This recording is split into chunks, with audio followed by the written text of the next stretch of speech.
Bases dropped on a chilly Monday morning here in Atlanta, Georgia. Soccer Down here. Overreaction Monday is live. Jason Longshore, Jarrett Smith with you this morning. John Nelson is on assignment. He will be chiming in tomorrow with his reactions from yesterday. But Jarrett, we were already starting with reactions, and there's lots of reactions. Let's set the table for where things stand going into the final week of the season, though, because I think this is important. Atlanta United clinched Concacaf Champions League qualification yesterday with the 2-1 win over Chicago. They are now in the driver's seat for the Supporters' Shield. All they have to do is win in Toronto, 1 point ahead of Red Bulls.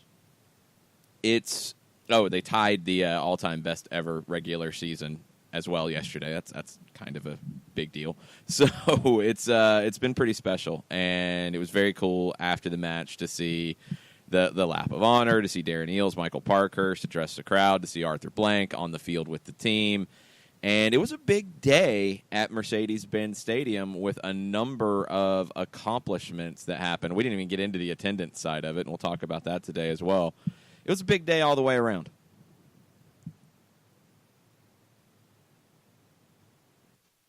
It was kind of mentally exhausting. The whole day was, like, the whole game environment was, because of the tension around the game and just, how it all played out, and just the 90 minutes of stress that came with it. And afterward, the lap of honor. It's a mentally exhausting day. That's kind of a taste of what you're going to get for the next week, and then going into the playoffs, and then Concacaf Champions League combining with the MLS schedule. You're going to have some just exhausting days, and you're going to have some exhausting weeks that this team's going to have to deal with. So I think even as fans, you have to get used to that coming up, because it's going to be a slog sometimes, and you're going to sit down sometimes and do a 1,000-yard stare. Yeah, no, that's a good way to put it. That's kind of how it felt. And it's something I talked about with Doug Robertson on Southern Fried Soccer after everything yesterday. It felt different than last year. It wasn't a pretty performance from Atlanta United. You missed Miguel Almiron, you missed Tito Villalba. There's going to be an adjustment period, and there was. What I liked, though, was while it wasn't a pretty performance, it felt different than 2017 when you had these games. And, I think back to that time last season after the run of games at Mercedes-Benz when the legs were heavy and the team was a little spent and just didn't look like there was much in the tank. And you even look at the run of games going into Mercedes-Benz, where the schedule was real spotty because of games being rescheduled, and the performances, in D.C. and in Philly, and it was just kind of meh. Yesterday, even though the quality of the performance was not at a standard that I think we come to expect sometimes from Atlanta United, the guts and grit and heart of the team was a little different. And I put it down to two guys. I put it down to the presence of Eric Remedi and Franco Escobar. Two guys that we don't talk about a ton with all the superstars in this team, but two guys who I thought had huge impacts on this match yesterday. Franco was our man of the match on radio. He gets the goal, obviously, so that's not a shock that he wins man of the match. But his energy, his defensive work, his tackling, I thought all of that had a huge impact. And then the substitution in the second half when Jeff Lorenowitz came into the match to play his traditional number 6 role and sit and protect the back line. And that freed up Remedi to go push forward and break the play up whenever Chicago did try to build out of the back and get involved in the attack himself, a very underrated part of Remedi's game. I thought those two guys and the presence that they bring to this team on the field give you a bit of that ability to go win some games ugly. And that's something that I don't think Atlanta had in 2017, and I think they have that in 2018 now. Yeah, and I don't think you always want to go win games ugly. You'd like to win games your way. But it's nice to have the same thing we said at the beginning of the season about putting in a 3-5-2 and being able to change formation.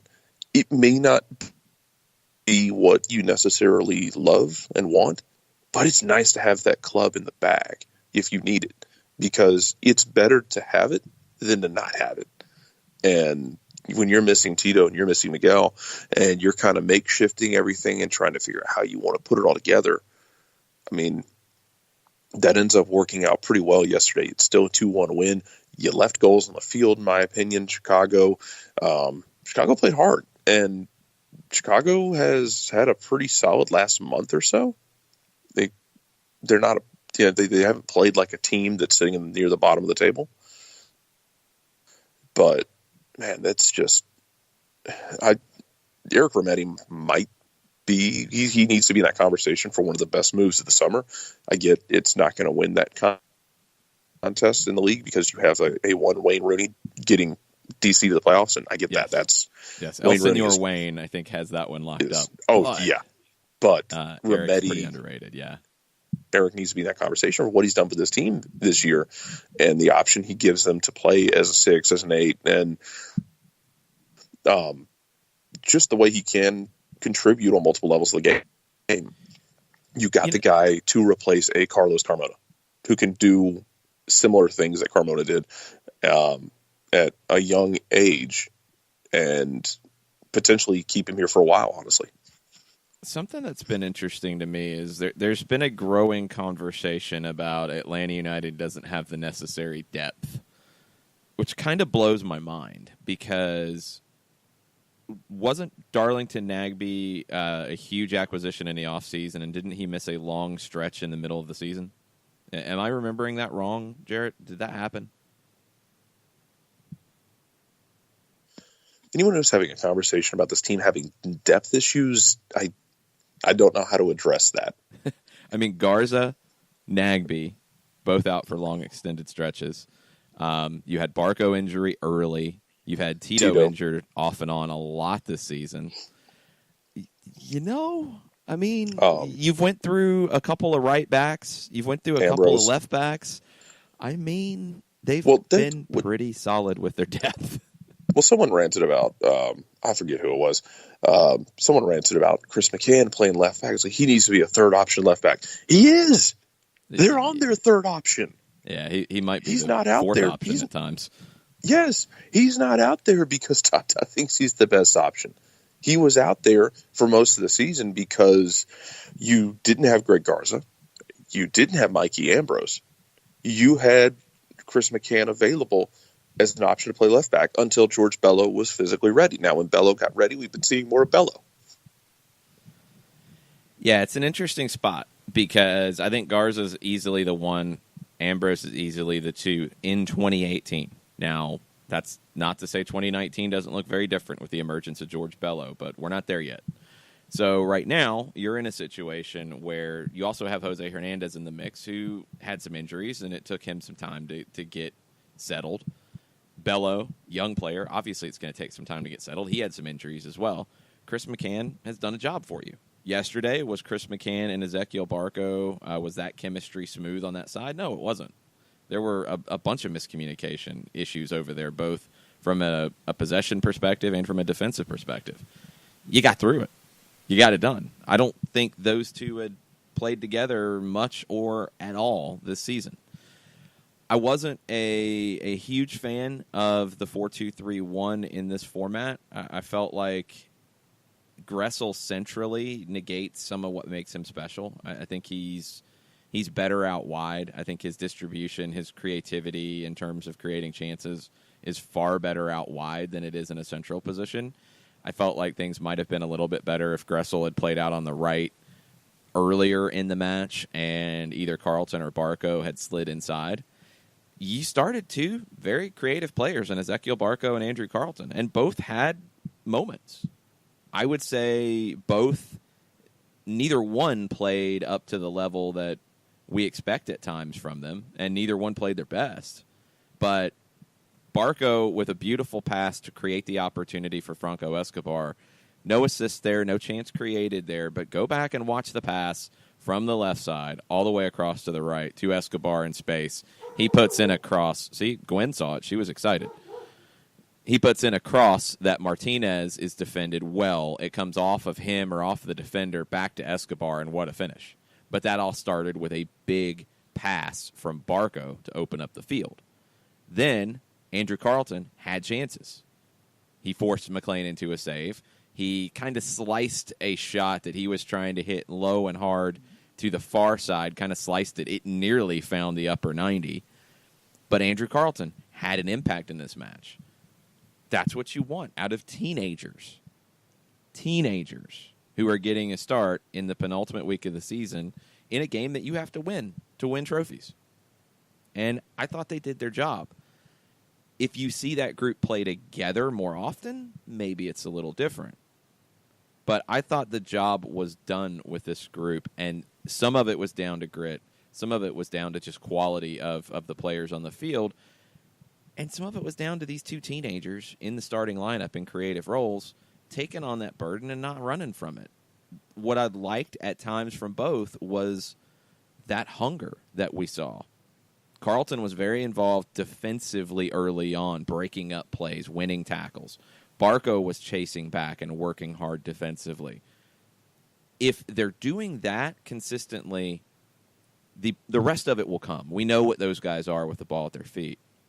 When they're putting in the work all the way around, that's when this team is going to win games, even when it doesn't play its best. And I would not put the Chicago game anywhere near Atlanta's best.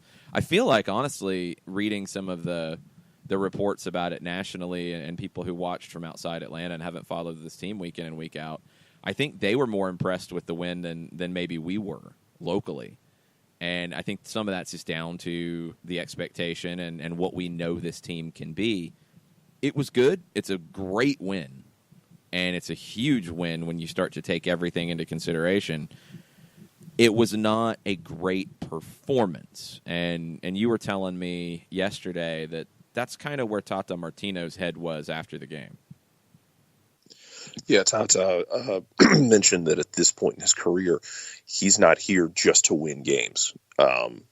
He was disappointed in the performance. He was happy with the result, but he was disappointed with the performance. And I think he expects more out of his team. And that's okay. It's okay to expect greatness from players who can give it to you. I was a little bit different on it in the sense that we've talked about, look, you were missing two key players, and the guys who were in there didn't play perfectly, and you still won. Now, if you were missing two key guys, you put in two guys, and they had like man of the match, some of the best match of their life moments in those fill-in roles, that's one thing. But to put in guys, and they weren't up to what they know they can be, I mean, you still get a win, but I think Tata expects more of them. And I think part of that is if you want to succeed in the playoffs, you're going to have to take your chances when you get them and thrive in them. If you want to succeed in CONCACAF, you're going to have to take your chances and thrive in them. I think that's what he's trying to instill in some of the younger players is, good isn't going to be good enough at the next level. Yeah. I mean, you have to be able to win games like this. You have to have this in you to be elite. But, yeah, Tata Martino expects his team to dominate and control matches from the opening whistle. And that's what the best do, and that's what he wants for this group. We're going to take a quick break, come back, get your Overreaction Monday takes in on Twitter. Gwen's got a ton of overreactions this morning, if you couldn't hear. I guess somebody's having a party outside the door, and she wants to join in. But she's got her takes. I want to hear your takes. Tweet at us at Soccer Down Here. We'll be right back. The average time a resume spends on an HR manager's desk is 7 seconds, and most of them are tossed aside. Now imagine if one of those resumes belonged to Yasmin, who was living in a shelter, juggling 3 jobs. I had to be resilient. That's something that you can't teach. We rely so much on a resume, yet it could never tell the full story of someone who had to be independent and take initiative and that's how I handle every project I get. Discover new ways to develop great talent at gradsoflife.org. Brought to you by Grads of Life and the Ad Council. We know that every driver is different, and a one-size policy does not fit all. That's why Country Financial offers a variety of discounts, so you get the coverage you need and the savings you deserve. From good driver to good student, multi-policy to multi-car, we've got a discount to suit every driver. Call Jason Wright at 678-568-6871 today to see what you could save. On Facebook at Jason Wright Agency or by phone at 678-568-6871. Discounts vary by state. Policies issued by Country Mutual Insurance Company, Country Preferred Insurance Company, or Country Casualty Insurance Company, Bloomington, Illinois. Hey, hon, what you doing with your phone? Taking pictures? No, I'm asking it questions. Like what? Hey, Bobo, do flowers have best friends? I'm sorry. I'm afraid I don't know that. Hey, follow me. I want to show you something. Look, flowers do have best friends. Whoa. Some answers can only be found in nature. Discover the unsearchable. Visit discovertheforest.org to find a trail near you. Brought to you by the United States Forest Service and the Ad Council. Soccer Down Here is sponsored by Apolinski & Associates, LLC, personal injury lawyers with over 30 years of experience. Call Steve Apolinski at 518-350-4231 or email him at steve@aa-legal.com if you need help with a wrongful death or serious injury matter. Steve Apolinski is rated one of the top 100 trial attorneys in Georgia, recognized as Legal Elite by Georgia Trend magazine for being one of the most effective lawyers in Georgia.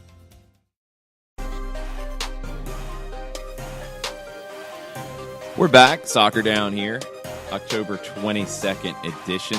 It's an overreaction Monday, and we got reactions. We got lots of reactions from you guys listening and you guys chiming in yesterday after the match. That's just awesome. So thank you for doing that. Thank you for thinking of the show after you're leaving Mercedes-Benz Stadium and you're like, I've got to tell them what my reaction is. That's so cool. It blows my mind. Let's start with Tim Trussell-Smith. Whoever says we aren't deep are just wrong. We're the deepest team in the league. It's got to be close, Jarrett. I mean, when you really start to look at it, I think Toronto last year showed how deep they were. And I know people are going to say, well, what about this year?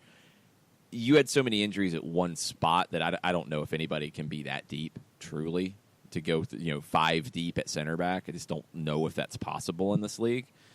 I think Atlanta has to be in the conversation about one of the deepest teams in the league and probably one of the deepest teams ever.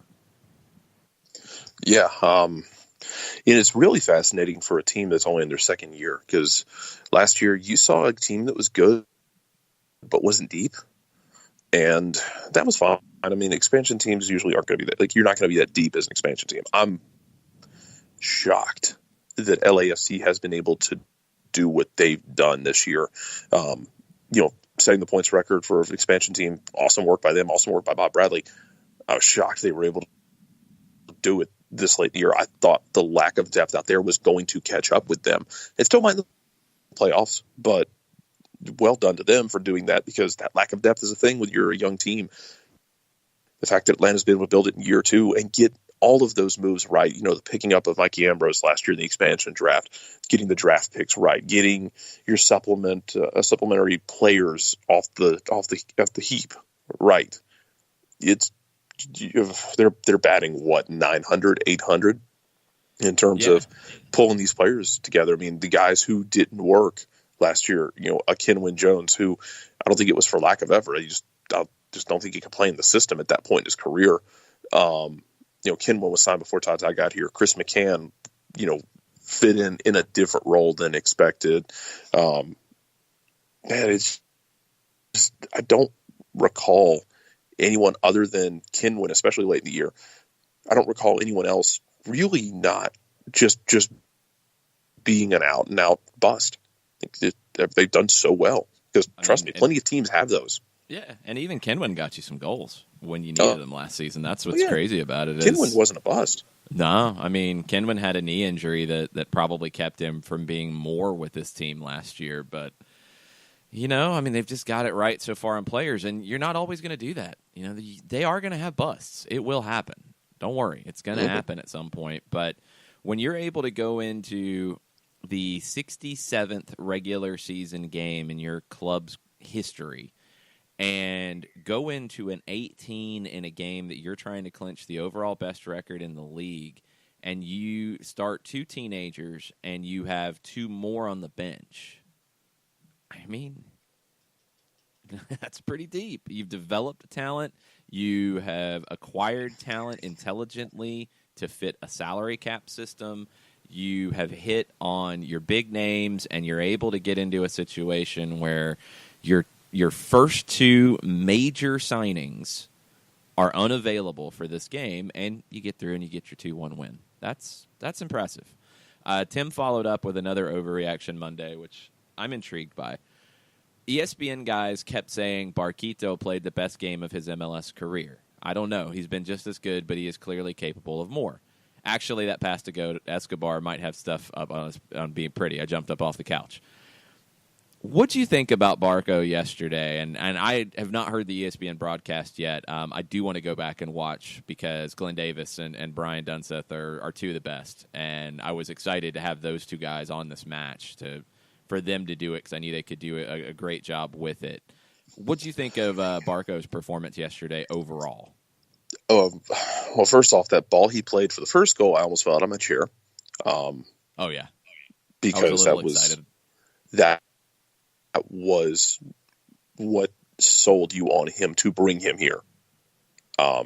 Making those plays to free things up. And it's not always going to be the amazing assist. It's not always going to be the amazing finish, but it's going to be a ball that just slices things open. And that's what it did. It basically was an X-Acto knife across a piece of paper. Overall, see, I'm a fan of this Barco-Carlton combination in the midfield. We saw it in the U.S. Open Cup, and we saw it again last night. It's just 2 creative players who go, let me try this, ... And then they try things. Yesterday afternoon, I thought both of them were good, not great. Sometimes lulling into kind of average to It was just kind of inconsistent for both of them, but they both had moments where it was, a half step away from being a highlight reel.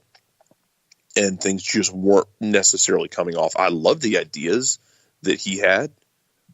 It just, the execution wasn't perfect. And in days like that, I think it gets more frustrating than anything because you can see that they're trying stuff. You can see he's got ideas. He's not just kind of listily wandering around the field. But, man, it's just, sometimes it's just not going to, sometimes it just doesn't come off. And then that's, I think, as much frustration, as frustrating as anything. But I guess the word I would use for both of them really, but for Barco would be inconsistent. I thought it was good. I mean, I didn't think it was great. If we're going back to our rating system, where for me 5 would be average, Barco would probably get 5.5 or 6. I mean, he was good. I don't think it was his best game in MLS. I don't think that. There were games this season where he's created 5 chances. The game in DC that everybody wanted to just go nuts about Barco on, where he literally created 5 chances and forced 3 saves with the chances he created, I would probably put that one above yesterday. I thought he did his job, and that's fine. I will take that. I will take that over somebody who is outstanding one game and awful the next. Yesterday, Barco put in work. Carlton put in work. And the thing on the Carlton side of it that I thought was really interesting, and I saw a few of the players echoing this afterwards, was that might have been the most impressive Andrew Carlton performance as a professional, because he wasn't amazing in creating chances. He had a couple himself. He didn't do some of the things that you think of when you think of Andrew Carlton, where there's a highlight reel either with an unbelievable pass or some ridiculous move in the midfield. It was just a solid professional performance and a very mature performance from a young player who, this is the type of performance that has to be his floor. This has to be his bad day. And that's where I think Andrew is getting to now. he knows that there's more to the game now than the highlight reel, than the Vine video, than that stuff. He can still do that, and he picks his spots to do it. But he can put in a shift, and he did yesterday. That's, the little grinding stuff he did in the midfield where he's battling for the ball. He's fighting Bastian Schweinsteiger physically to try to win a tackle. Those types of things go a long way. And Andrew just looked like a very good professional yesterday.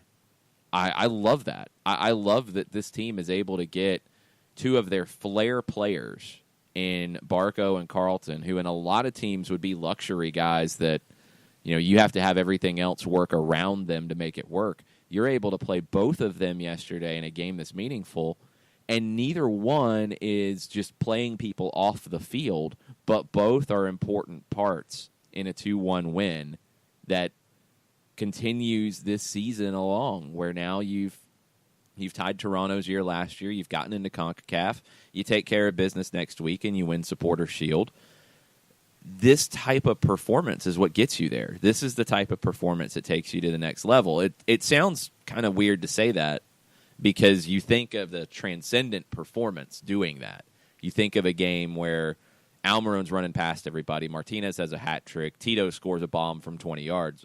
But it's really the games like this that get you to that season of excellence and win you trophies in long tournaments. And that's what's special about this one to me, is that it was just a very good professional performance, and from some guys who did some things and did some work that you might not expect. And I thought it was an average to above average performance from Barco and Carlton, but for those two guys, that type of performance might even be more meaningful.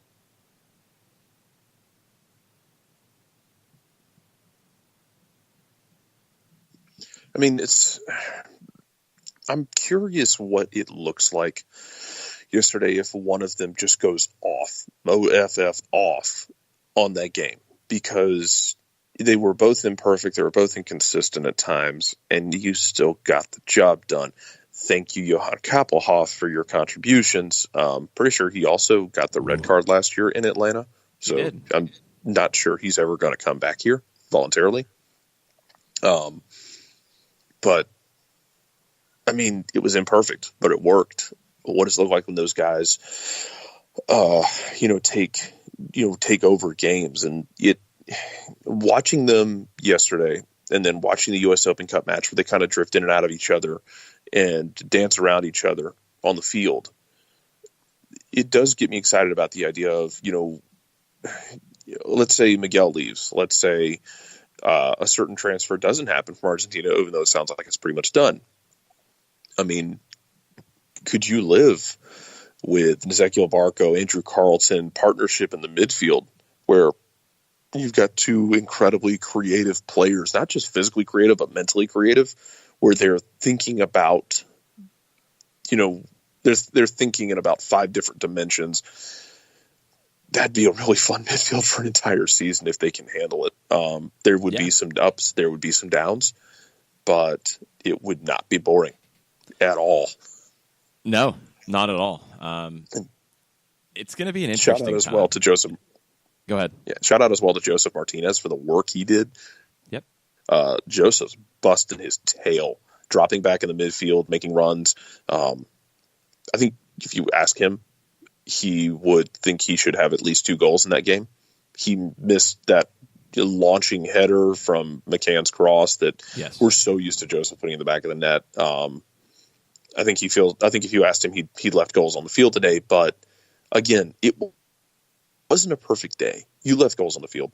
Guys didn't play perfectly, and you still got the win. That's great. But yeah, if those 2 guys were the crux of your midfield next year, with Joseph's ability to drop back and contribute, especially with his penchant for his love of the little, one-touch passing with his back to goal, that would be a lot of fun.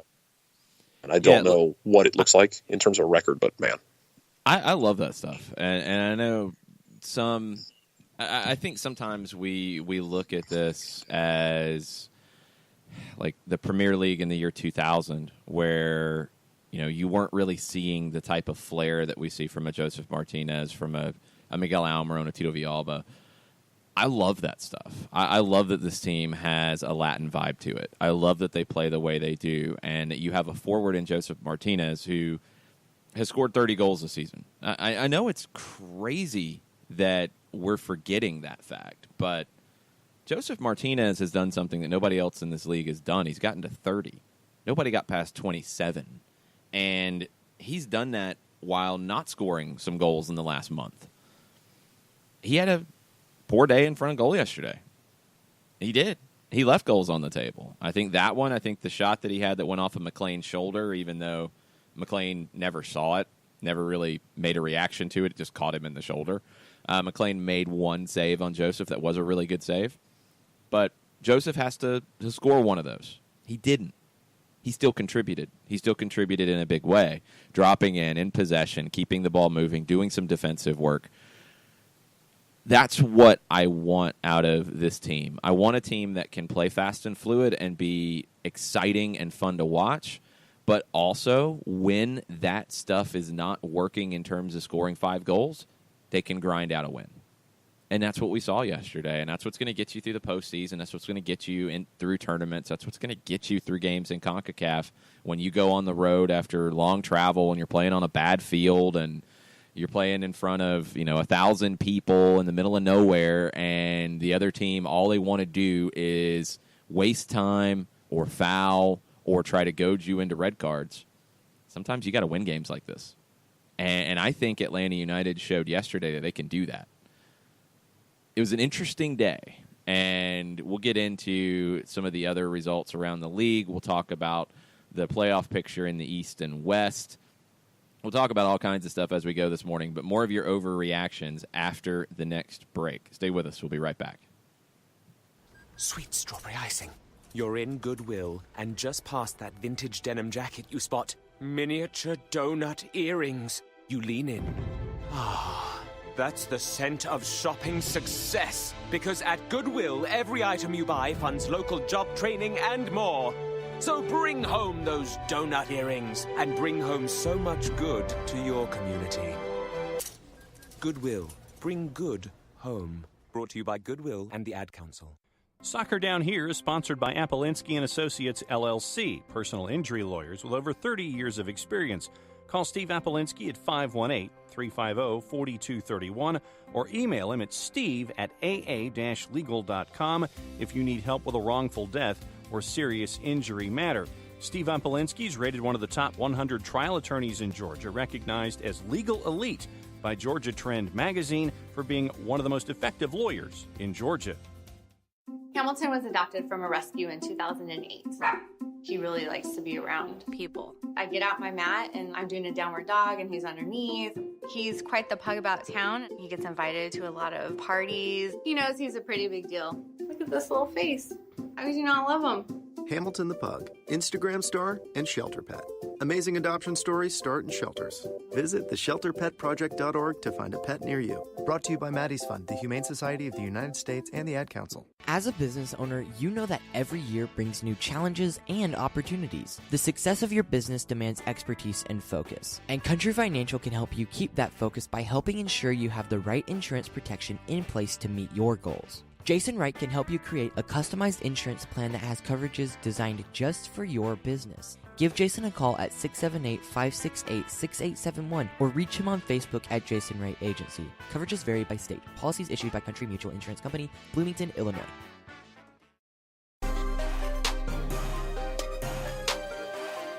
And we're back. Soccer Down Here, October 22nd edition. Thanks to everybody who is listening on the Soccer Down Here app, now available for both Android and iOS. Apple was a little difficult, but we got it. We got it handled. The Garlic Bread Warlord is already getting ready for soccer over there later this evening. He is feeling very upset about people posting victory videos today. I might have to get on that and post a few. Get him all riled up for soccer over there later this evening. Josh Eisenberg chimes in on an overreaction Monday. Can you imagine what the repair bill would have been if Carlton would have hit that outside of the foot upper 90 shot flick? This was a debate that Mike Conti and I had on during the match. He was trying to give Andrew credit for a chip there, and I'd probably go along with Josh's flick. I think it was a mishit shot completely. I think he was trying to power that into the far side with the outside of the foot, but hit it with power, and I think he kind of skimmed it. I don't know if you had a chance to talk to him about that afterwards, Jarrett, when you were downstairs. No, I meant to, and I just I ran out of time to deal with everything. But yeah, it was a two-seam fastball that he basically just hit, and it backed up into the corner. And I think McLean was kind of caught off guard by it. He completely was. He just kind of saw it listing lazily in the air before it twisted and just missed. Andrew, I think, was trying to, like you said, I think he was trying to rack it into the bottom corner, not unlike Franco did. Yes. Oh, man, that would have been amazing, though. For his first goal to just be an absolute mishit two-seamer that just backs up into the corner. Oh, I know. That would have been hilarious. Josh also chimes in. To me, the only reason Barco appeared to be average is because he was playing great balls to a left wing back with speed. We just left Bello and Garza on the bench.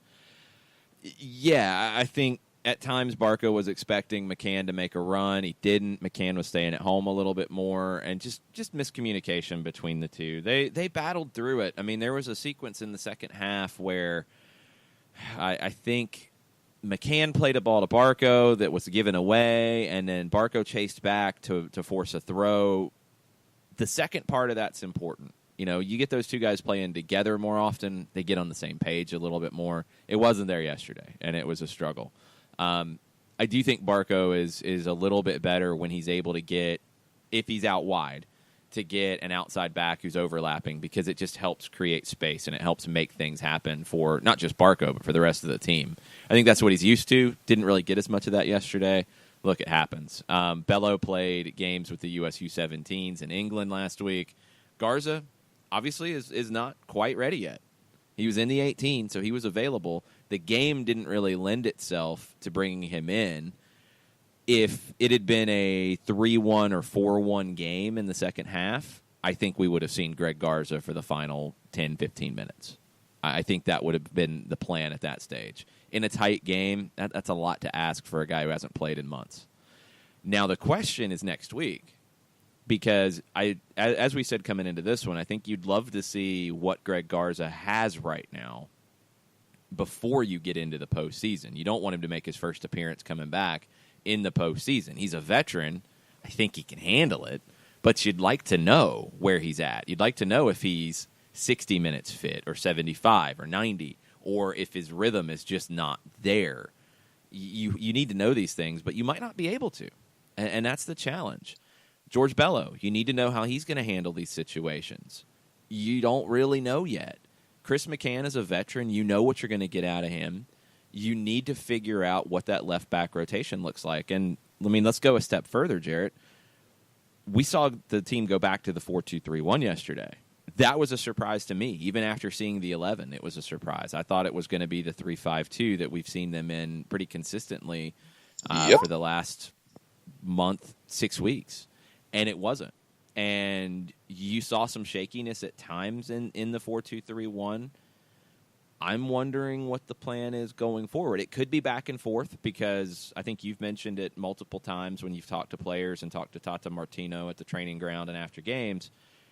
They're comfortable going back and forth now, and that's a good thing. But what is the best way for this group at the moment? There might not be an answer to that. Yeah, I mean, I thought it was going to be a 3-5-2 as well, looking at the actual, when we saw the team sheet come out, you know, and if you see it on Twitter, you know, the newsflash, they don't tell us the formation anymore. They pop it off there in a 4-3-3. That's not how it's always going to play. It's just, no, they're not telegraphing the formation at this point. And looking at the personnel, I thought, okay, well, we're going to play a 3-5-2-esque kind of thing. And I wondered if you were just going to have Carlton and or Barco floating underneath Joseph. That was my guess. One of the things I took away from it was, after the game, talking to Franco, I don't know how many more of these we'll see of him running down the right, making those plays.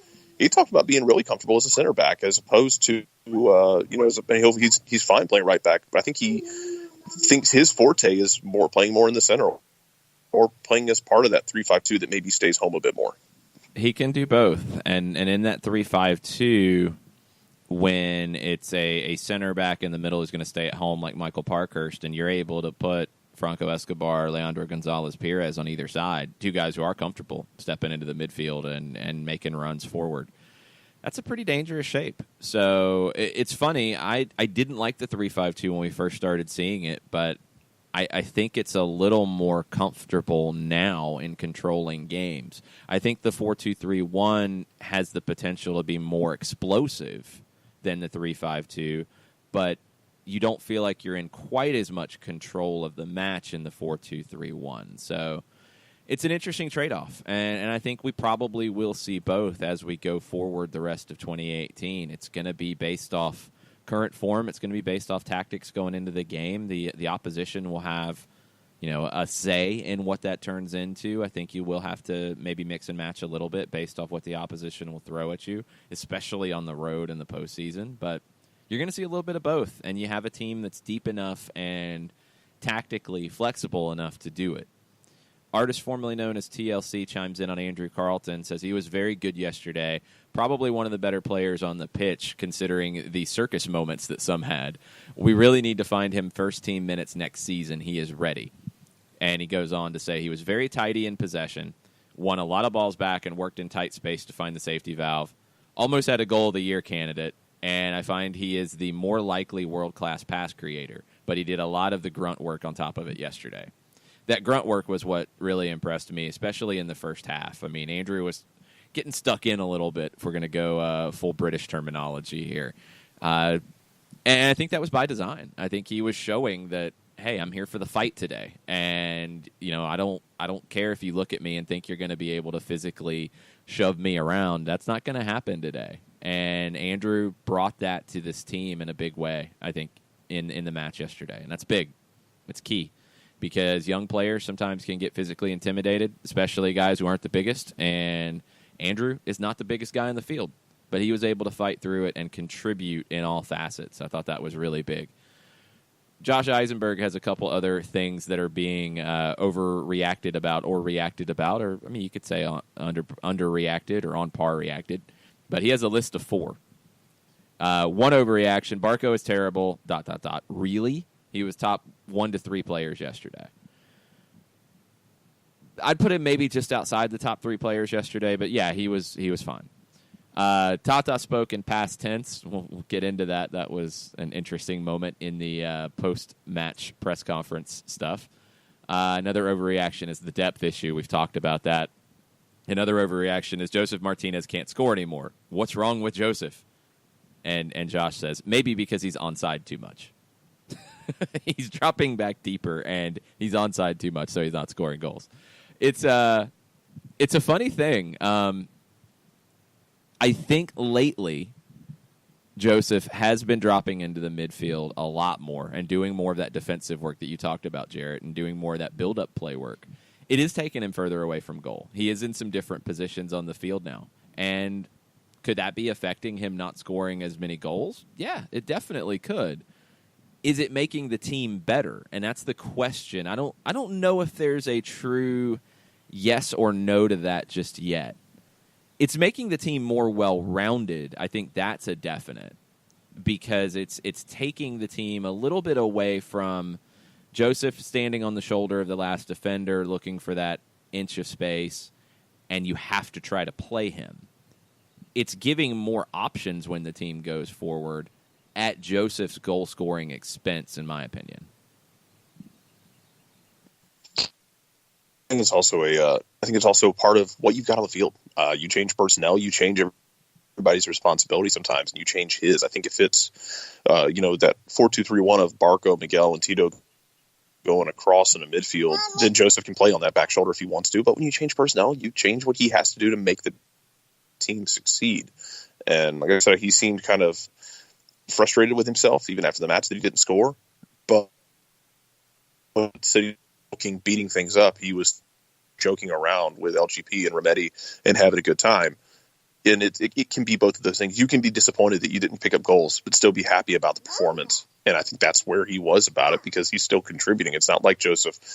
He's not that striker who has to score, otherwise he's a waste of space on the field.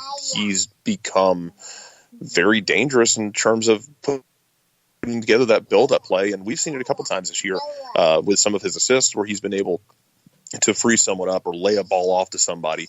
Yesterday's assist was comical. I love that they gave him an assist for a ball basically where he got the ball. It was well defended. It bounced off of him as he was knocked to the ground. I don't think it bounced off Escobar of him. just one-timed it. I don't think it had anything to do with Joseph Martinez. I think he was the target of the cross, and I don't think he touched it. Had a conversation with the official scorer yesterday who will remain nameless. But, yeah, the assist was not given initially. I can tell you that much, because as somebody it was given post and we all laughed. Yeah, yeah, exactly. What I'm saying is, like, the way it was scored in the building, it was not given as an assist. It was an unassisted goal. Then that was changed outside of the building. That's all I know at this point. So these things happen. We know how stats can be, and we know, especially assists, which are kind of fluid and kind of difficult to deal with. We saw this recently with the Tito Villalba goal that was not a goal. That should have been an own goal, but it was given a goal. So, hey, it's good for the numbers. It's good for potentially bonuses related to said numbers. You take it, you kind of laugh, you move on. It's not a big deal.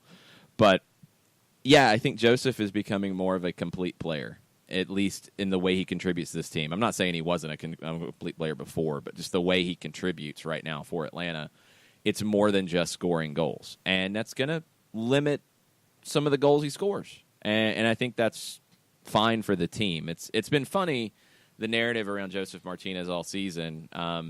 Early on, it was he doesn't do anything except stand there and wait to score goals. Now that he's doing everything else and not scoring quite as many goals, it's a problem that way too. So I like that it's not just one guy who is the only guy who can score goals for this team. I think that's a better place to be in. But when a guy gets hot like Joseph did earlier this year, you feed him and you ride that as long as you can, because you don't know when those streaks are going to come. You'd love to see Joseph get hot again going into the postseason. There's no guarantee that happens. But if he's able to contribute in other ways and other people to pick up the goal-scoring slack, fine. I'm not expecting Franco Escobar to pick up that goal-scoring slack on a regular basis, but, hey, you never know. See what happens. Waffle House United, before we go to break, tweeted out, when Barco came off, Tata was at the other end of the coach's box, didn't acknowledge him. I think he was disappointed in his play. I wouldn't jump to that conclusion. I'm not sure what I'd have to go back and look to see if they were discussing something, if they were working on something tactically. I'm not sure if Tata was talking to assistants, whatever. But this goes into it sometimes, especially with young players. You do want to make a point in that. You know, I don't think he's trying to disrespect him in any way, because, yeah, Barco's a kid, and you're not trying to ruin what, you know, Barco's mentality going into the stage. But you treat different guys different ways. Some guys, when they have a bad day, you go put an arm around them. Some guys, when they have a bad day and you expect more, you do something like this. You let them stew in it a little bit, and then probably have that conversation in the locker room or afterwards, or maybe even in training today. You treat guys the way that they need to be treated. I think that's what the best managers do. You know, it's easy to say that you treat everybody in the squad the same way. I don't think that is the best way at all, and I don't think that really works. I think that's a very simplistic way of looking at being a manager, being a coach. I think there are heavy expectations for Barco. I thought he was fine. I didn't think he was great, and maybe that's the point that Tata Martino was making. Maybe he's saying that, you know what, we expected you to be great today. We expected more, and we didn't get that. Again, if this is his floor of his performances, it's not a bad place to be. If that's the worst he's going to play, it's not a bad place to be at all. We're going to take a break. More reactions, over, under, on par, all of them in the last segment of hour number 1. Stay with us. We'll be right back. The average time a resume spends on an HR manager's desk is 7 seconds, and most of them are tossed aside. Now imagine if one of those resumes belonged to Yasmin, who was living in a shelter, juggling 3 jobs. I had to be resilient. That's something that you can't teach. We rely so much on a resume. Yet it could never tell the full story of someone who had to be independent and take initiative. And that's how I handle every project I get. Discover new ways to develop great talent at gradsoflife.org. Brought to you by Grads of Life and the Ad Council. We know that every driver is different, and a one-size policy does not fit all. That's why Country Financial offers a variety of discounts, so you get the coverage you need and the savings you deserve. From good driver to good student, multi-policy to multi-car, we've got a discount to suit every driver. Call Jason Wright at 678-568-6871 today to see what you could save. On Facebook at Jason Wright Agency or by phone at 678-568-6871. Discounts vary by state. Policies issued by Country Mutual Insurance Company, Country Preferred Insurance Company, or Country Casualty Insurance Company, Bloomington, Illinois. Hey, hon, what you doing with your phone? Taking pictures? No, I'm asking it questions. Like what? Hey, Bobo, do flowers have best friends? I'm sorry. I'm afraid I don't know that. Hey, follow me. I want to show you something. Look, flowers do have best friends. Whoa. Some answers can only be found in nature. Discover the unsearchable. Visit discovertheforest.org to find a trail near you. Brought to you by the United States Forest Service and the Ad Council. Soccer Down Here is sponsored by Apolinski and Associates, LLC, personal injury lawyers with over 30 years of experience. Call Steve Apolinski at 518-350-4231 or email him at steve@aa-legal.com if you need help with a wrongful death or serious injury matter. Steve Apolinski is rated one of the top 100 trial attorneys in Georgia, recognized as legal elite by Georgia Trend magazine for being one of the most effective lawyers in Georgia.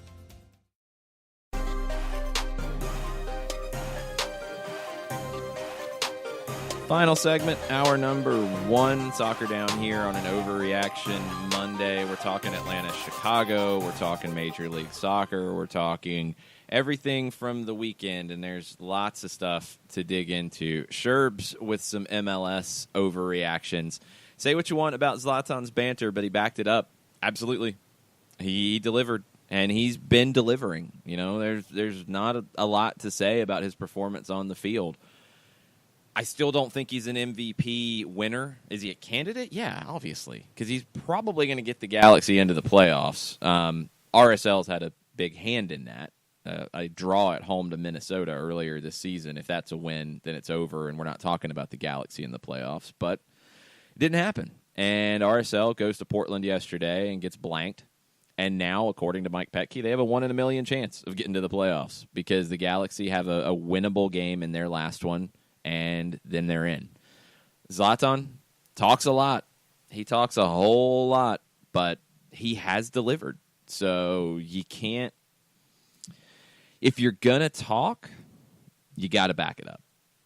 And, I mean, this goes back to, I think Deion Sanders said something like that. It's not talking trash if you back it up. And Zlatan has backed it up. Big win for them yesterday in Minnesota. Minnesota had a huge crowd, 52,000 plus. Biggest standalone crowd for a Minnesota professional match. The old Minnesota Kicks actually drew 56,000 for a game back, I believe, in the 70s or early 80s, but that included a post-match Beach Boys concert, so that doesn't count. 52,000 plus. I don't think they were all there to see Zlatan. I think there were a lot of them there to see the Loons, and the Loons didn't get it done yesterday. Zlatan thoughts, Jared? So I still have a love-hate relationship with Zlatan in general because Zlatan is, A, fun to watch, B, he is one of our patron saints of tall people playing soccer, and there are only so many of us. So, we have to love even those that frustrate us because there's only so many of us and we're an endangered species. Zlatan's just super talkative. I mean, it is what it is. He's just going to give the business. I've been convinced for a long time that it is a balancing act between, yes, he is that egotistical, and yes, he understands the performance art that he is putting on. It can be both things, in my opinion. He's done really well, though, in terms of helping drag that team through, and I think you had the attacking talent without him. I think he does give him that flair, though, and I mean, as much as I don't think the Galaxy are the best team in the playoffs, I don't think you want to have to deal with Zlatan in a one-off game, which is what someone's possibly going to have to deal with. That's that's a risky proposition if we're being honest. I mean, because he's capable of something completely stupid and amazing, and that's dangerous in a one-off game. But he's held up. I think he's held up physically better than I thought he would in MLS. Not to say he couldn't play in this league, but I think physically his body held up better than I expected it would. But patron saint of tall people. Yes, he is that guy who is that crazy and that he loves him some Zlatan. But I think he also understands his own performance art pretty well. Here's what he said after the match, and this is from Stephen Goff at Soccer Insider from the Washington Post. About the crowd, he said, "They came for me, us, and didn't come for them. We made them enjoy it, so I think they are happy. It is a nice memory because it is the last game at the stadium. I came, I won, I went. That is the memory they will get." You win, you can talk like that. That's just how it is. You want another crazy rumor around Zlatan? Yeah, why not? Because if it's the one I'm thinking about, it's fun. So Kevin Baxter of the LA Times tweeted this, that reports out of Spain have Real Madrid interested in Zlatan Ibrahimovic. Real Madrid's got some serious problems right now. It's no bueno in Madrid at the moment. Could they go get Zlatan Ibrahimovic in the winter transfer window to try to fix the second half of their season? Crazier things have happened. I mean, I don't want to say no. Who knows? But how crazy would that be that the Galaxy get into the playoffs, they get a year of Zlatan popping up on Jimmy Kimmel and Ellen DeGeneres and every other show you can imagine, and then you get a transfer fee for him when he goes to Real Madrid? How crazy would that be? How much would Real Madrid pay for Zlatan at 35 years old? There's no market for this. Who knows? That's the thing, is he's got one more year on a contract because it was a 2-year deal in L.A., according to the reports. It's $1.5 million. Like, it's not a crazy salary. Like, he might want more money to take this deal, and he'd probably get it. But how much would Madrid pay? How much would the Galaxy take? You know, it's a crazy spot. You got to remember, the Galaxy are going to be hiring a new manager, too. The new manager might want to start fresh and might want to bring in their own people. So if you're able to flip Zlatan and get $5-6 million, you might be tempted to do it. I don't know. We haven't seen this type of thing happen. So I don't know. I'm not sure where this goes. We're gonna take a break for hour number 1. We will contemplate that one. We'll see what we come up with. More Overreaction Monday. Hour number 2 is upon us after this break. Stay with us. We'll be right back. Sweet strawberry icing. You're in Goodwill, and just past that vintage denim jacket you spot miniature donut earrings. You lean in. Ah, that's the scent of shopping success. Because at Goodwill, every item you buy funds local job training and more. So bring home those donut earrings and bring home so much good to your community. Goodwill. Bring good home. Brought to you by Goodwill and the Ad Council. Soccer Down Here is sponsored by Apolinski & Associates, LLC, personal injury lawyers with over 30 years of experience.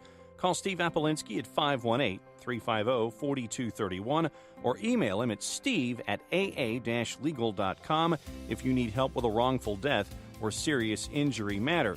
Steve Apolinski is rated one of the top 100 trial attorneys in Georgia, recognized as legal elite by Georgia Trend magazine for being one of the most effective lawyers in Georgia. Hamilton was adopted from a rescue in 2008. He really likes to be around people. I get out my mat and I'm doing a downward dog and he's underneath. He's quite the pug about town. He gets invited to a lot of parties. He knows he's a pretty big deal. Look at this little face. How could you not love him? Hamilton the Pug, Instagram star and shelter pet. Amazing adoption stories start in shelters. Visit theshelterpetproject.org to find a pet near you. Brought to you by Maddie's Fund, the Humane Society of the United States, and the Ad Council. As a business owner, you know that every year brings new challenges and opportunities. The success of your business demands expertise and focus. And Country Financial can help you keep that focus by helping ensure you have the right insurance protection in place to meet your goals. Jason Wright can help you create a customized insurance plan that has coverages designed just for your business. Give Jason a call at 678-568-6871 or reach him on Facebook at Jason Wright Agency. Coverages vary by state. Policies issued by Country Mutual Insurance Company, Bloomington, Illinois. You're listening to Soccer Down Here daily on SDH Networks, a division of OSG Sports. Find us at Soccer Down Here on Facebook and Twitter. The time is now the top of the hour. Peep, y'all.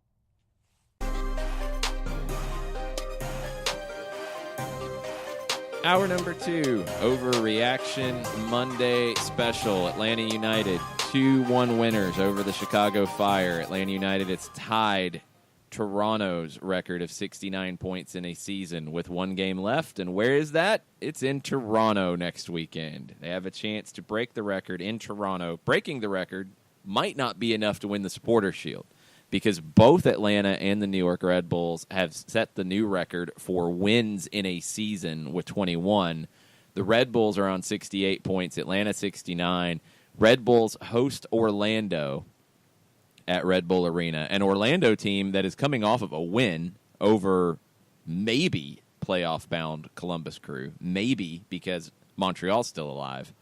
But Orlando goes to Red Bull Arena, Atlanta goes to Toronto. If Atlanta wants the Supporters' Shield, they've got to go take it, and they've got to go earn it in the building of the team that is currently holding it, and they've got to break their record to do it with a win to guarantee it. It's a lot of stuff. It's been a big season, and it's not done yet. There's lots of other playoff things to get into around MLS. We'll get into that in hour number 2. Jason Longshore, Jarrett Smith with you this morning. We still have debate about Andrew Carlton's shot attempt. I can't believe this is still raging on. The artist formerly known as TLC is wrong. He says, I disagree. I think he was shooting as intended. That is Carlton's MO, Audacious Ideas. And he says Doug agrees with him. If Doug agrees with him, then Doug has changed his opinion from yesterday's Southern Fried Soccer, because that is not what Doug told me at about... What game ended at about 6:30 yesterday evening, because Doug said that according to Andrew, he was trying to shoot to the far post. So I'm just saying, that's all. I thought he was trying to shoot and mishit it. And if Doug has changed his opinion, then I'm going to have some words with Doug Robertson when we talk on Friday. Yeah, I thought we had made peace with this already, but okay. No. If we're going to Sabruder this, man, there are a lot worse things to Sabruder. So, well, let's talk about a couple things that happened in the match yesterday, with an offside goal possibly and a potential handball that was not called. Neither were called. Chicago gets a goal that a lot of people thought was offside. I thought it was, too, watching it live, and I never saw a good replay down the line to indicate anything different. I don't know why that was. That feels like one that you should have had a better angle on. It looked like the second ball, the one from Mihailovic into Deleu was in front of the ball behind the last defender. That would have put him offside. Flag didn't go up. It was talked about, as every goal is. It was not reviewed using video by the center referee, and it was counted. It was a weird moment. Did you have any different looks at it, Jared? Have you seen anything different? Because my gut was it was offside, but I never saw anything to confirm that either way, just because of the angle shown. And that's where I was with it, where I thought he was off. I thought Deleu was off on the second ball, because Mihailovic takes that one touch, which, by the way, was a beautiful one touch. Absolutely. I thought he was off, but they keep the flag down.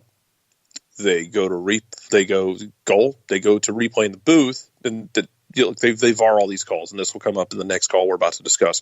Look, they look at everything. Just because the ref doesn't go to the screen doesn't mean it's not getting looked at. And I believe it was Alan Chapman in VAR yesterday. Yeah, it's not being discussed, might be the better way to put it. Yeah, it's not being set for on the field and discussed. But they looked at it. I can assume at this point that Chapman looked at it, said there was nothing clear and obvious about that, move on. Yeah. Okay. Yeah, it's an interesting spot. If that's the answer y'all came with, that's fine. But I think it's one of those as well that had you raised the flag on the field, I don't know that there would have been enough to overturn it either.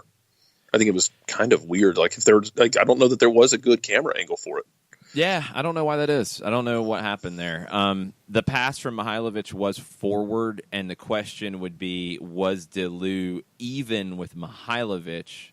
Well, even with the ball is the more important thing. The ball was played forward, but was DeLu behind the ball when it was played? If he was, then it's onside. And watching it live, I thought he was a step off. Never got an angle to confirm. Flag didn't go up.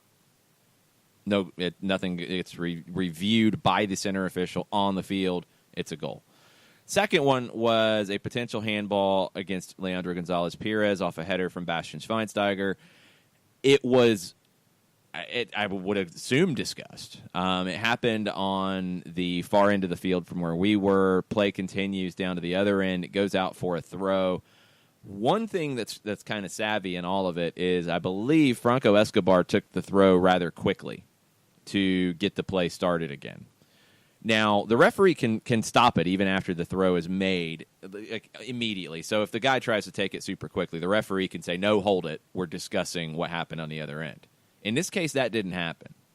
The ball gets back into play, and then the play continues. Chicago players were furious about it. The Chicago bench was furious about it. Veljko Paunovic was furious about it after the game.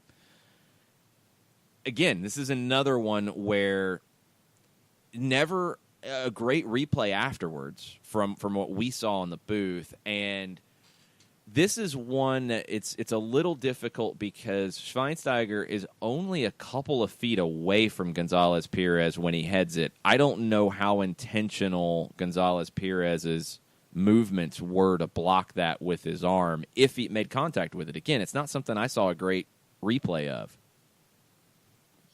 In looking on the replay, I mean, his arm's out away from his body. You can argue it was a natural position.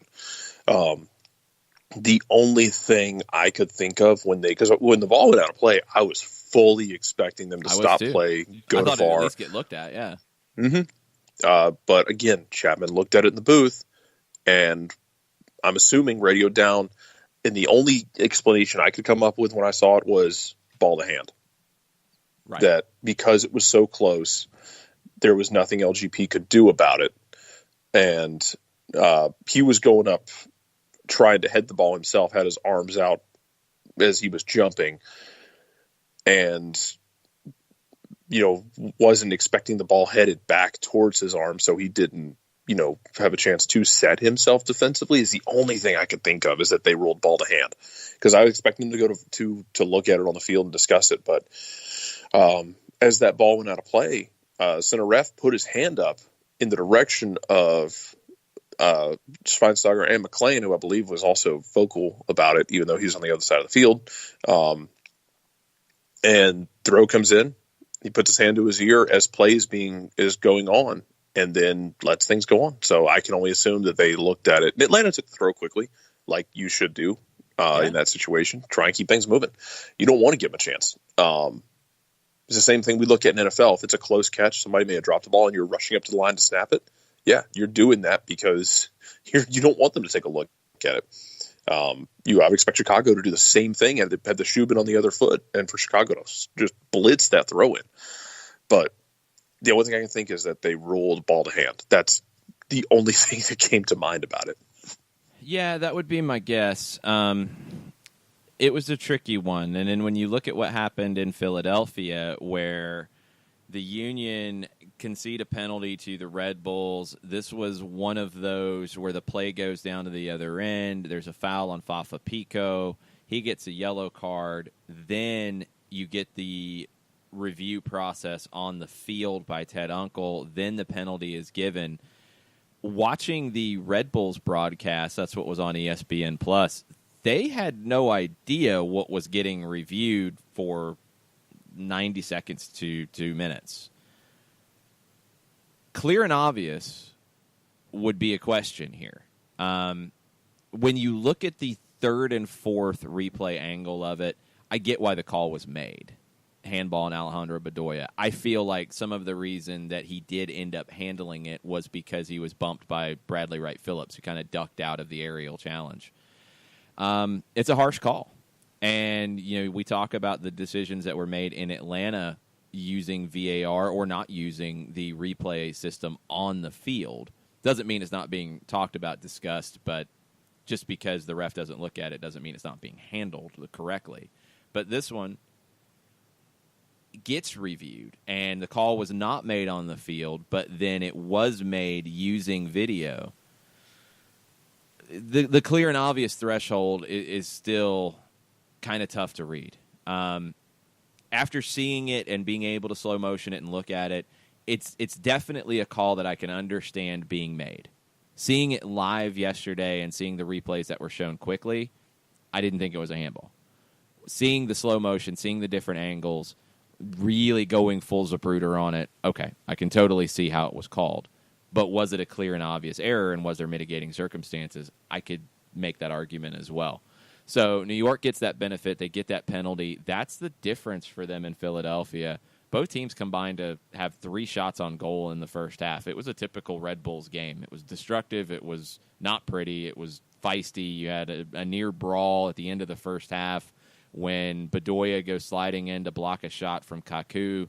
Kaku kind of lands on him, and it looks like might have given him a little bit of an extra shove or shot while they were on the ground, and Philadelphia players did not react well to that. Austin Trusty shoved Kaku over. Everybody comes together yelling, screaming, and nothing was done. That was actually reviewed as well for potential red card incidents in it. Nothing was given. It's a typical Red Bulls game. They deconstructed it. They found a way to get a goal, not from the run of play, and they score it, and they hold on, and they win 1-0. That's what they do. They're a difficult team to deal with, and it showed for Philadelphia, a team that had a lot to play for yesterday. So that's why you're at this stage where 69 points for Atlanta, 68 for the Red Bulls, and 2 teams that play the game very different ways are the 2 best teams potentially in Major League Soccer history. Yeah, now we get, by the way, also shout out to the defensive back line of Philadelphia.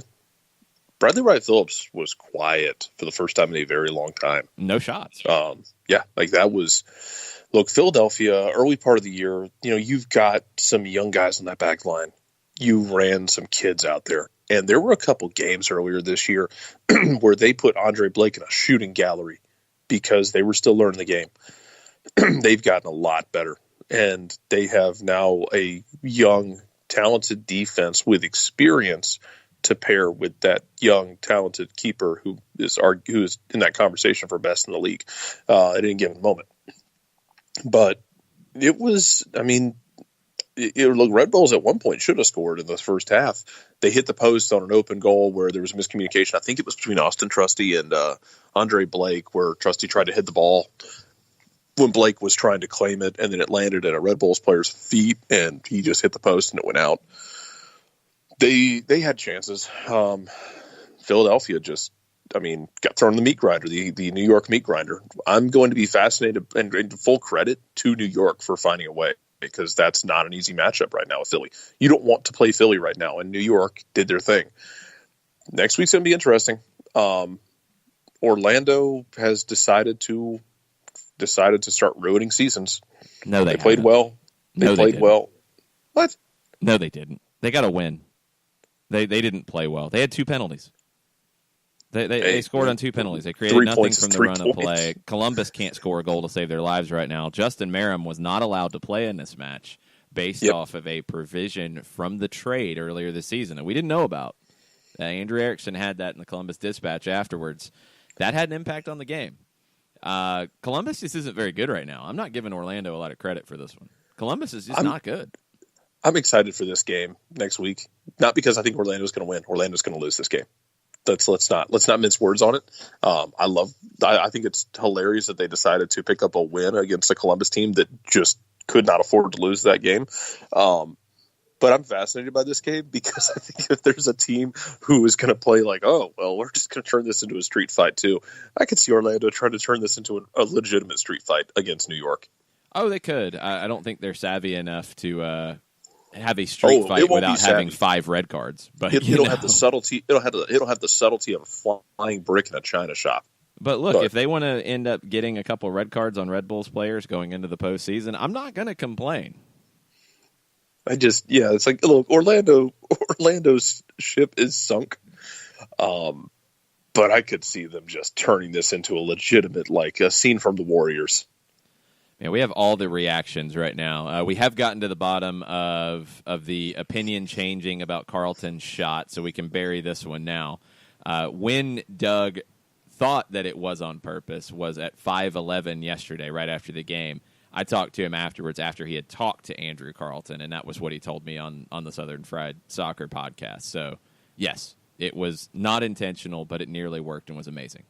Josh Eisenberg, couple things from him real quick. LGP hand should have been a PK. Escobar threw that ball quick. He did, and I think that was very smart from Franco. I never had a great look at it, and I haven't had a chance to go back and watch the ESPN full broadcast yet. So I would like to see it again. I'd like to see the consistency between that one and between the call at Talent Energy in Chester, PA. The inconsistency in the way some of these are called. And handball is a really tough one, and it is a total judgment call. I really wish with VAR, which should take away the inconsistencies in the way it's called, it doesn't seem to be doing that yet. It still seems to be way too subjective, and that's not what this change with video being used should be doing. It's not doing what it should be just yet. Josh also wants to change the offside rule, which is another judgment call, which is tricky. He wants it to be based on feet, not where the other parts of your body are. It seemed to go back and forth on that. It's hard to say. Dan James from Home Before Dark has a thought about Orlando, and this is why I am not giving Orlando any credit or thinking anything about what they're going to do at Red Bull Arena, other than maybe get into a fight that might result in some red cards for the Red Bulls. Dan says, I would not put it past Orlando to score 5 or 6 deliberate own goals and their stadium displaying an Up Yours Atlanta tifo. I could see that happening, probably more likely than them winning 2-1 or 3-2.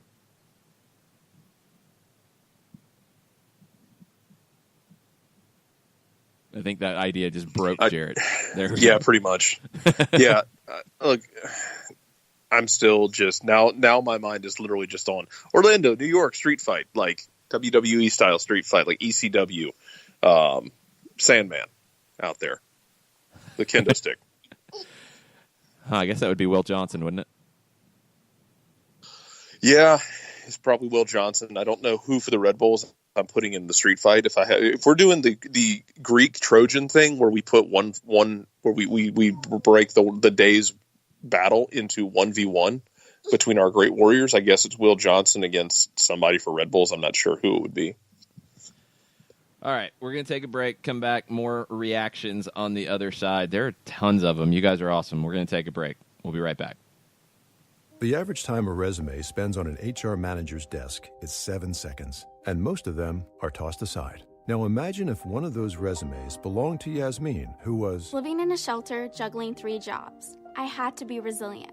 That's something that you can't teach. We rely so much on a resume, yet it could never tell the full story of someone who had to be independent and take initiative. And that's how I handle every project I get. Discover new ways to develop great talent at gradsoflife.org. Brought to you by Grads of Life and the Ad Council. We know that every driver is different, and a one-size policy does not fit all. That's why Country Financial offers a variety of discounts, so you get the coverage you need and the savings you deserve. From good driver to good student, multi-policy to multi-car, we've got a discount to suit every driver. Call Jason Wright at 678-568-6871 today to see what you could save. On Facebook at Jason Wright Agency or by phone at 678-568-6871. Discounts vary by state. Policies issued by Country Mutual Insurance Company, Country Preferred Insurance Company, or Country Casualty Insurance Company, Bloomington, Illinois.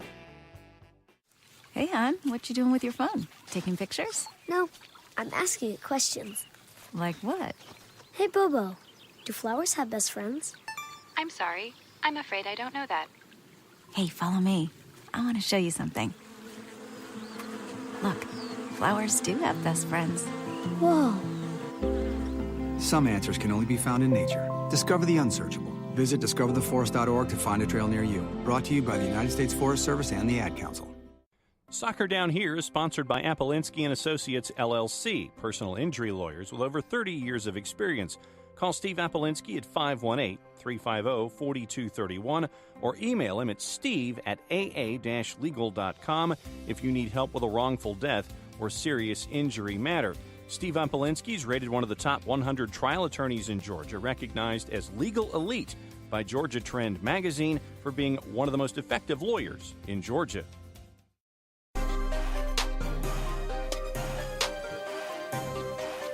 Welcome back. Soccer Down Here. Overreaction Monday for October 22nd. One game left in the MLS regular season. Atlanta United has not clinched the Supporters' Shield or the Eastern Conference top spot yet.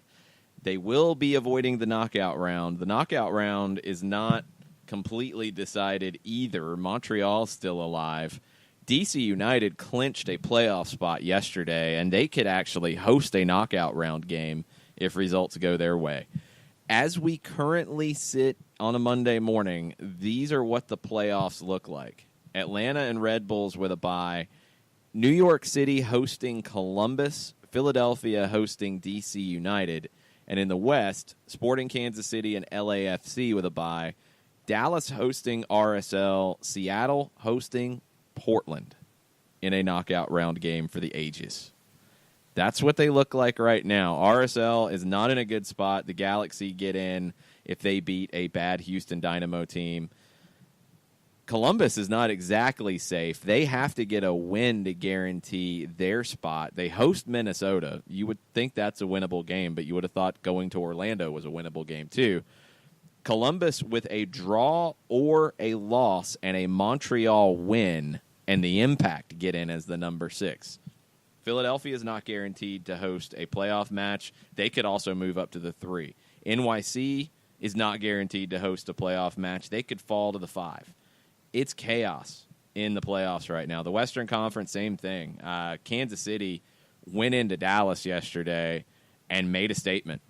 And we talked about it all last week, that this was the kind of game where they really needed to do it because they wanted no part of the knockout round. A 3-0 win in Dallas against the team that was number 1 in the West. That is that statement that Peter Vermes and his group needed. And right now they sit on top of the West. LAFC could have been even with them on points, but LAFC had a 2-2 draw against Vancouver at Bank of California Stadium. A little surprising for them. Now they got to go to Kansas City. There's no guarantee that LAFC holds on to a bye in the first round. Dallas could get that spot back. It's a wild ride out west. Seattle, Portland. Seattle could move into a bye. Seattle could go on the road in the knockout round. Portland could host a knockout round game. There, I believe, every game on decision day has meaning. That's pretty cool for the final day of the regular season, that every game there is something on the line in it. You don't have a Colorado-San Jose game like you had yesterday. That was 0-0 and bored everybody to tears. Feels like the middle of the Eastern Conference last year when Atlanta was playing against Toronto and Chicago was playing, Red Bulls were playing, and every 5 minutes the playoff picture was changing. It's really fun. I enjoy these things. Yeah, you can call it fun. You can also call it stressful. You could also call it heart attack inducing. You could also call it massively freaking out in the radio booth, because that's what I was doing last year as that was going on. Is it's like, no, Atlanta's in the number 2 spot. They're going to avoid the knockout round. Oh, Atlanta's going on the road in the knockout round. Okay, now they're hosting in the knockout round. Oh. I mean, look, it's true. You were a Bobby Boswell goal away from being in the bye. And it was flipping all around before that. And then Bobby Boswell at the edge of the 6th with a chance to win the game and get into the bye. Yeah, it's not fun, Jared. There's nothing about it that's fun. I grew up watching the Falcons and fully expecting everything to go down. So I think at this point, that's not fun either. The nerves are kind of dead. But it's not fun. Yeah, but it doesn't hurt as much these days. I'll let different. You know tonight. I'll be down at Mercedes-Benz for Monday Night Football, because nothing says fun and stress like national audience to watch your team try and keep it seasoned on the table and not in the morgue.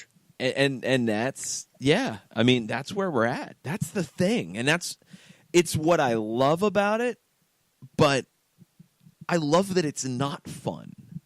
I love that it's not, oh, yay, we're having a good year.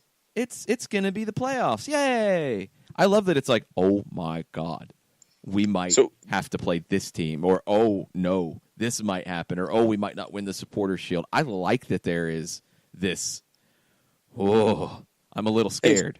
It's better than winning the wooden spoon. You could be San Jose. Well, yeah, and that's not fun either. I love that it has gotten to a point with Major League Soccer and with Atlanta United that it's not just we're happy to be here.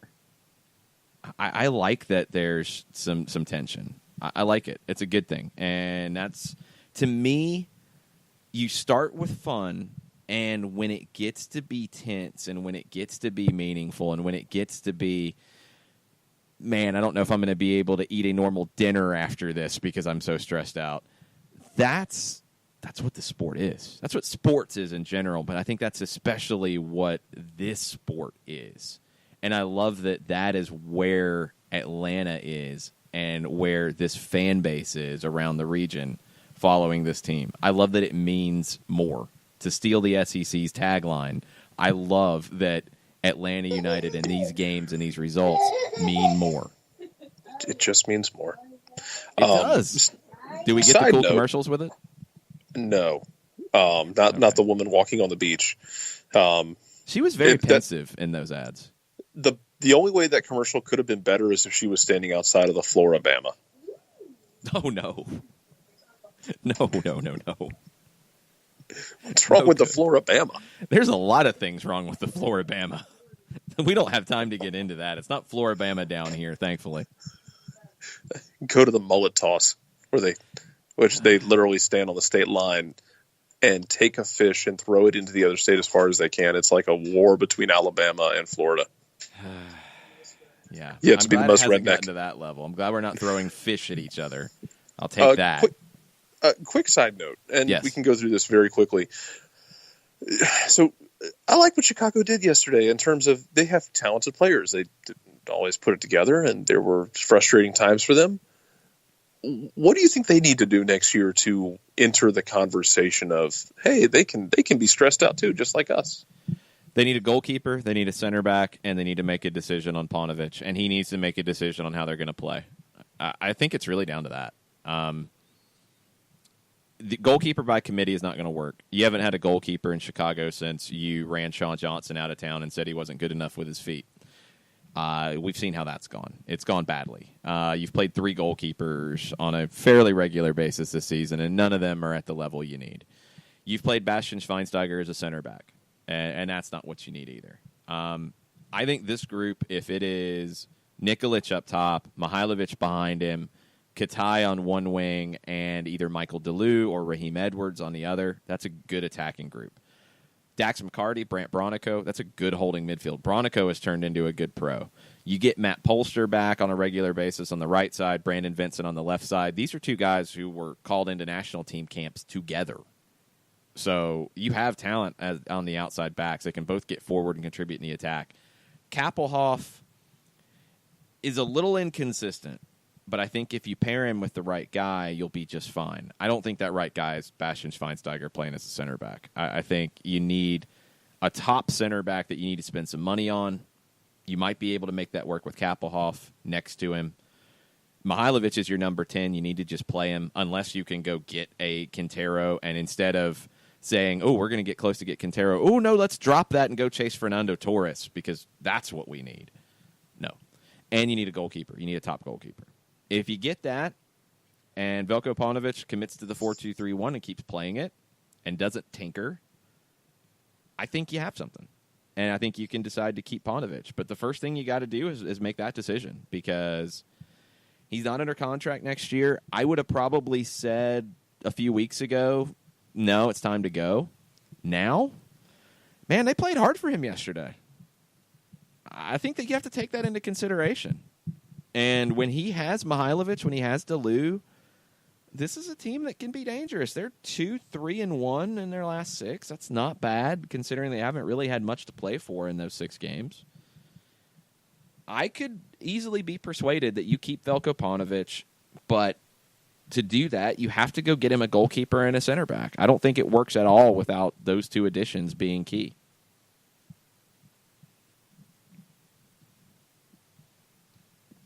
And like we talked about in the break, just send Zlatan to Real Madrid for Keylor Navas.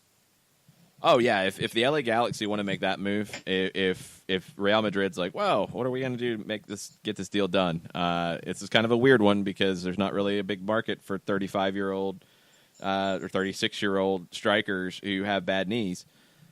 Well, you got a goalkeeper that you don't seem to like very much. We wouldn't mind really taking good. him. Yeah, we wouldn't mind taking Mr. Navas. Yeah. Okay. If you could pull that move off, do it and run before Real Madrid comes to their senses. I don't know that they have senses right now. Well, Navas is he's just surplus there right now. I mean, when you went and got Courtois, you weren't going to play them both. So if you're Real Madrid and you're like, well, we got this guy, we're not going to play him, and we can flip him and get a forward who we might get 12 months, maybe 18 months out of, and he's going to sell shirts, and he's going to be a big commercial presence. Hey, it's not necessarily a bad move for them either, because they already made their decision on Navas. He's not their guy. Mm-hmm. So there you go, LA Galaxy. There you go, Chris Klein. If you want to go try to make that one work, have at it. Yes, please do that. I will enjoy that. Question for you, Jarrett, before we go to break. Andrew Freeman asks, I feel like we aren't getting tons of use out of Nagby. I get that Ezequiel Barco is supposed to take the 10 when Miggy leaves, but I'd rather that playoff experienced guy and Nagby running the offense. Thoughts? Yeah, I'm not trusting anybody to take anything right now with this team. In terms of if and when Miguel leaves, I don't actually trust anything to actually be written in stone. Nagby's just that dude who keeps things moving.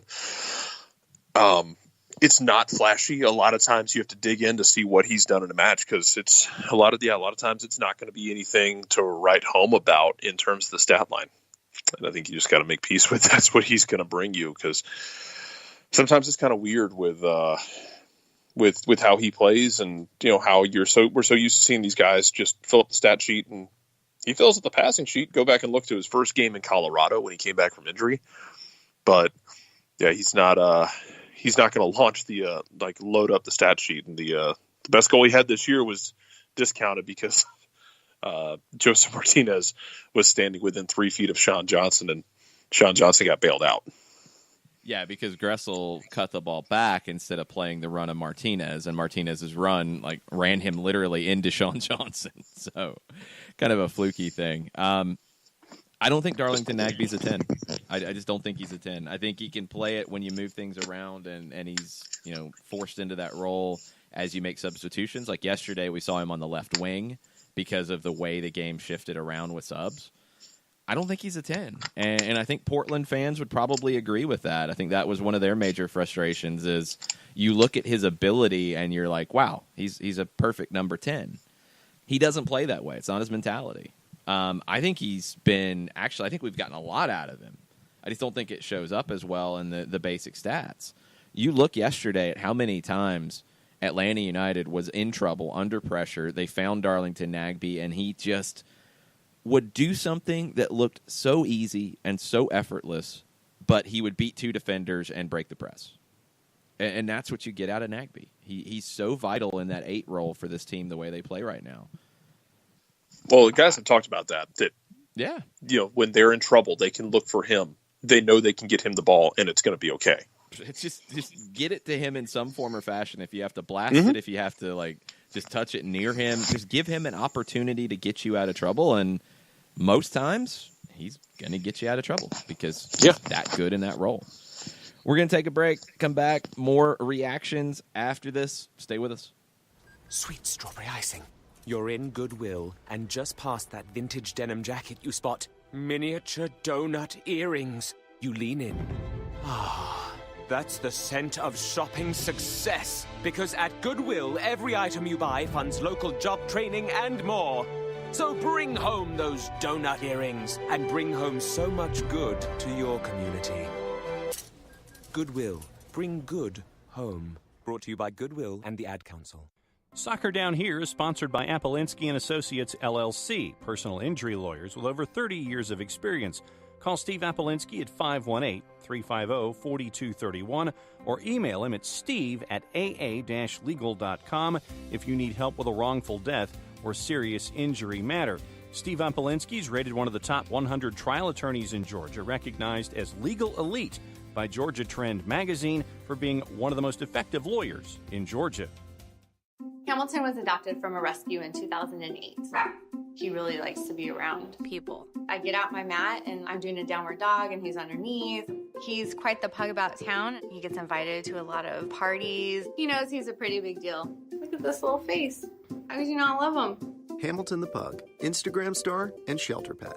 Amazing adoption stories start in shelters. Visit theshelterpetproject.org to find a pet near you. Brought to you by Maddie's Fund, the Humane Society of the United States, and the Ad Council. As a business owner, you know that every year brings new challenges and opportunities. The success of your business demands expertise and focus. And Country Financial can help you keep that focus by helping ensure you have the right insurance protection in place to meet your goals. Jason Wright can help you create a customized insurance plan that has coverages designed just for your business. Give Jason a call at 678-568-6871 or reach him on Facebook at Jason Wright Agency. Coverages vary by state. Policies issued by Country Mutual Insurance Company, Bloomington, Illinois.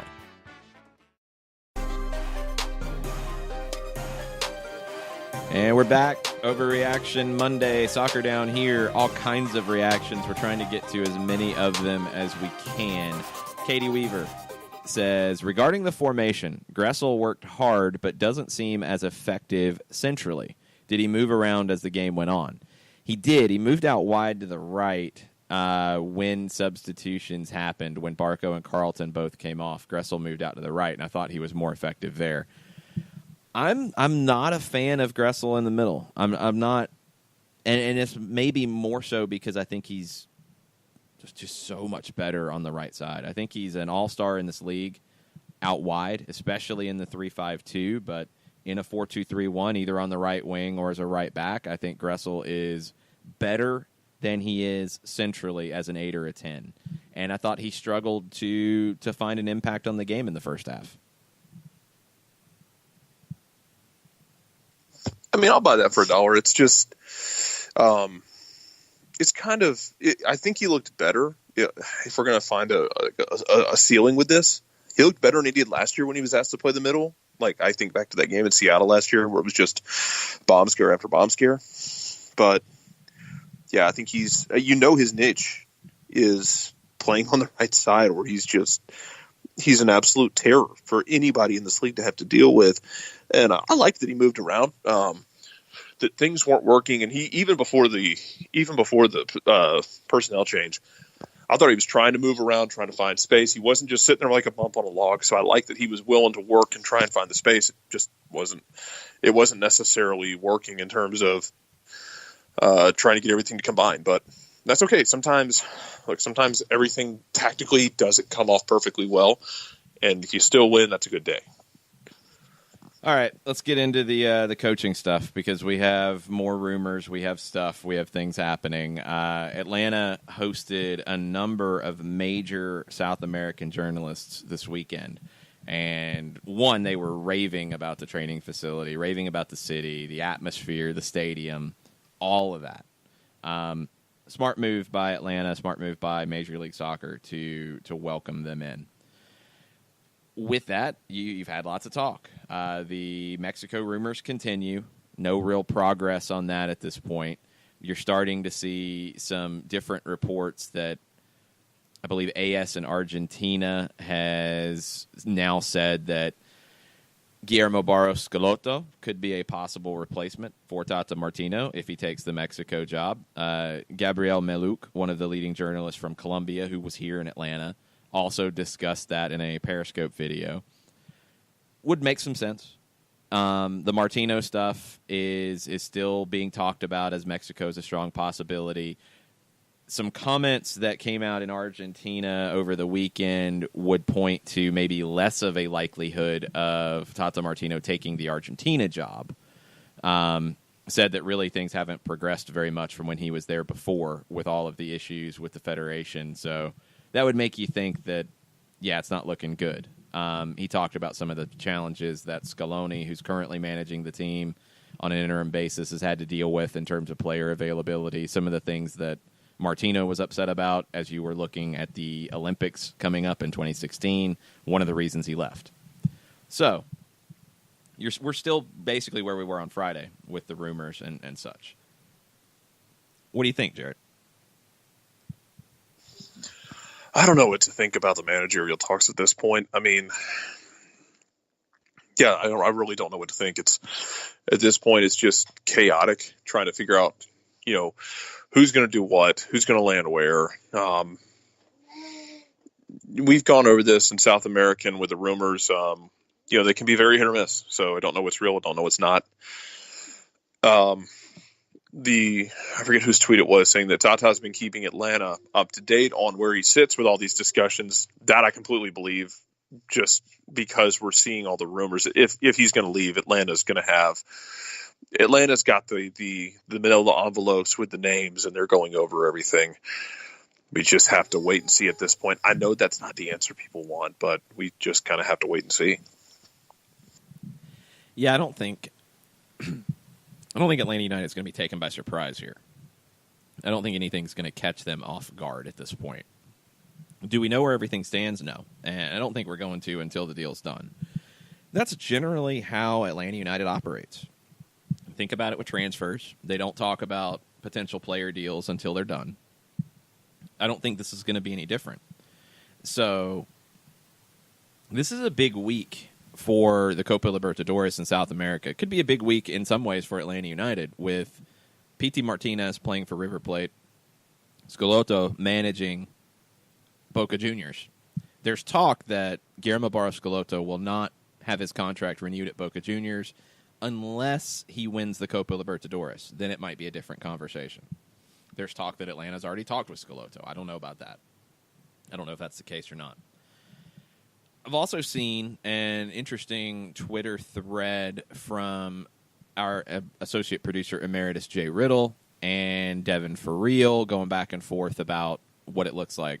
Jay Riddle says, why is Jorge Sampaoli not potentially a candidate here? And I mean, I would say that he has been mentioned. I think his name has come up at different points about a potential replacement if you have a vacancy here. The interesting thing that Jay said that I wanted to touch on real quick is he said, I think Atlanta United has the ability to start attracting top European coaching talent. I don't think that matters. And I'm not trying to slam on Jay. I think this has been something that's happened in both Europe and in North America, in that they're not looking at top managerial talent out of South America as being on the same level. And I would completely and utterly disagree. I think Tata Martino has shown that. I think Marcelo Bielsa has shown that. I think Mauricio Pochettino has shown that. I think there's a number of managers from South America who have gone on to be successful. And there's no reason why Atlanta United would not find success in hiring a Schelotto or a Gallardo from River Plate or a Ricardo Gareca, who has managed Peru very well here lately on the national team level, or a number of other managers who are active in South America at the club or national team level. European manager does not mean better. And I think that's something that we need to keep in mind here. Or a manager with European experience does not mean better. I don't think that's the case at all. And I think when you look at Atlanta United and the players that they're going to sign, a lot of South American, because let's be real, that's where the business is. The best way forward is to sign South American talent, develop it, and potentially move it to Europe. That's the way forward at the moment. You want a manager who's going to understand that talent and understand how to get the best out of that talent and maybe be able to, empathize with that talent, have gone through those things themselves. I think a South American manager here is completely fine and probably makes a little more sense. Who do I think would be more successful on the touchline for Atlanta United? Arsene Wenger or Guillermo Barros Schelotto. Schelotto all day, every day. Not even a question for me. I don't even think it's close. Because I think he's going to understand the player. I think he's going to understand the roster, understand the style of play. I think he's going to be able to adapt quicker. I think he's going to be a better fit. I think European manager does not mean better, and that's a key here. And it's something that I guess American soccer has always dealt with. Probably soccer in its hemisphere in general, but especially American soccer, because what do we get a chance to see more of? It's England. It's France. It's Germany. It's Spain. It's Italy. That's what we know. That's what we assume is the best. 4 of those leagues, I think, are the best 4 in the world. Doesn't mean there's not managerial talent outside of those leagues. Doesn't mean there's not playing talent outside of those leagues. Doesn't mean those leagues always get it right either. We can go through a number of disaster situations in those leagues with signings and with managers that you wouldn't want to see in Atlanta at all. So that would be the thing I would keep in mind is managerial talent is managerial talent. And you don't have a salary cap on it. You're not thinking about designated players. That opens the door up to go hire whoever you want to pay for. But don't think that it has to be somebody from Europe to be a good hire. Don't have that in your head, because I think South American talent on the managerial side, I think a lot of South American managers have changed the game. I mean, we could talk about Bielsa for days and how Bielsa has influenced so many of the top managers around the world. We could keep going down that road as far as we want. I think South American talent, both from the player perspective and potentially on the touchline as the manager, is a smart fit for Atlanta United. Yeah, I mean, I'm not going to argue with it. I mean, I trust at this point. I don't really have a preference in terms of where you find a manager. At this point, I'm very much kind of in the mindset of I trust the team to get it right. And how they get it right, y'all figure that part out. But I trust them to get it right. Yeah, I mean, definitely that. But I do think that sometimes we just get hung up on European manager or European player or European experience is no questions asked better. And I don't think that's the case. You're running into that with the Joseph conversation all the time now. Anytime you bring up Joseph Martinez, you get people from Atlanta and from outside of Atlanta. Oh, well, he's going to go to Europe shortly, right? Like, he's got to go to Europe. He's been there. He's done that. He might decide he doesn't want to go back. You might have a player like Tito Villalba who decides he doesn't necessarily want to go there. LGP could be a very interesting study before it's all said and done. If going to Europe means he makes Argentinian national team, I can see him doing it.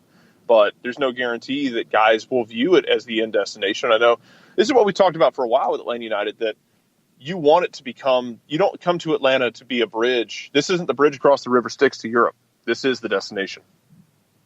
That's what you want it to be. I think right now, Atlanta United is far more of a stepping stone to Europe than a place where you have to go get European talent or managers, because I think that's heavily discounting the talent from South America, both from a current perspective and from a potential perspective. But on the managerial side, I think you would rather, I think you'd prefer to have someone from South America, South American experience, understanding that type of player, because that's what your roster is going to have a lot of. I think it's a better fit than a European manager in my book, and I think thinking that a European manager is better is just incorrect. It's great marketing by Europe, though. It's decades of really good job marketing and success. It's not even that. It's just availability. I mean, it's just how often have you watched a game from England, Spain, Germany, Italy versus a game from Argentina, Colombia, Brazil? It's just availability. And it's what is known, so it's what's seen as better. And those leagues, don't get me wrong, the talent in the top 4 leagues are the talent in the top 4 leagues. There's a reason why everybody wants to go there. I'm talking from the manager perspective. When you look at tactics, a lot of the evolution has had its roots in South America. Pep Guardiola, who does he cite as one of the major influences on his soccer brain as a manager? Marcelo Bielsa. So, again, doesn't have to be a European manager to be a good hire here. I would honestly argue the opposite, that I think the better hire is from South America if the job is open. And I don't know if there's a guarantee of that just yet. It's going to be an interesting next few weeks. It sounded like from some of Tata Martino's post-match comments that something could get announced before the end of the season. A decision could be made and released once everything is in place. But again, Atlanta United doesn't do things halfway. I think they would much rather be in a position where they know what's going to happen with Tata Martino and they know who is going to replace Tata Martino before announcements are made. That seems to be the way they would prefer to operate, and I think it's definitely the best way to operate if you can handle it. We've got a few more reactions to get to in our final segment. Stay with us. We'll be right back. The average time a resume spends on an HR manager's desk is 7 seconds, and most of them are tossed aside. Now imagine if one of those resumes belonged to Yasmin, who was living in a shelter, juggling 3 jobs. I had to be resilient. That's something that you can't teach. We rely so much on a resume, yet it could never tell the full story of someone who had to be independent and take initiative. And that's how I handle every project I get. Discover new ways to develop great talent at gradsoflife.org. Brought to you by Grads of Life and the Ad Council. We know that every driver is different, and a one-size policy does not fit all. That's why Country Financial offers a variety of discounts, so you get the coverage you need and the savings you deserve. From good driver to good student, multi-policy to multi-car, we've got a discount to suit every driver. Call Jason Wright at 678-568-6871 today to see what you could save. On Facebook at Jason Wright Agency or by phone at 678-568-6871. Discounts vary by state. Policies issued by Country Mutual Insurance Company, Country Preferred Insurance Company, or Country Casualty Insurance Company, Bloomington, Illinois. Hey, hon, what you doing with your phone? Taking pictures? No, I'm asking it questions. Like what? Hey, Bobo, do flowers have best friends? I'm sorry. I'm afraid I don't know that. Hey, follow me. I want to show you something. Look, flowers do have best friends. Whoa. Some answers can only be found in nature. Discover the unsearchable. Visit discovertheforest.org to find a trail near you. Brought to you by the United States Forest Service and the Ad Council. Soccer Down Here is sponsored by Appolinsky & Associates, LLC, personal injury lawyers with over 30 years of experience. Call Steve Appolinsky at 518-350-4231 or email him at steve@aa-legal.com if you need help with a wrongful death or serious injury matter.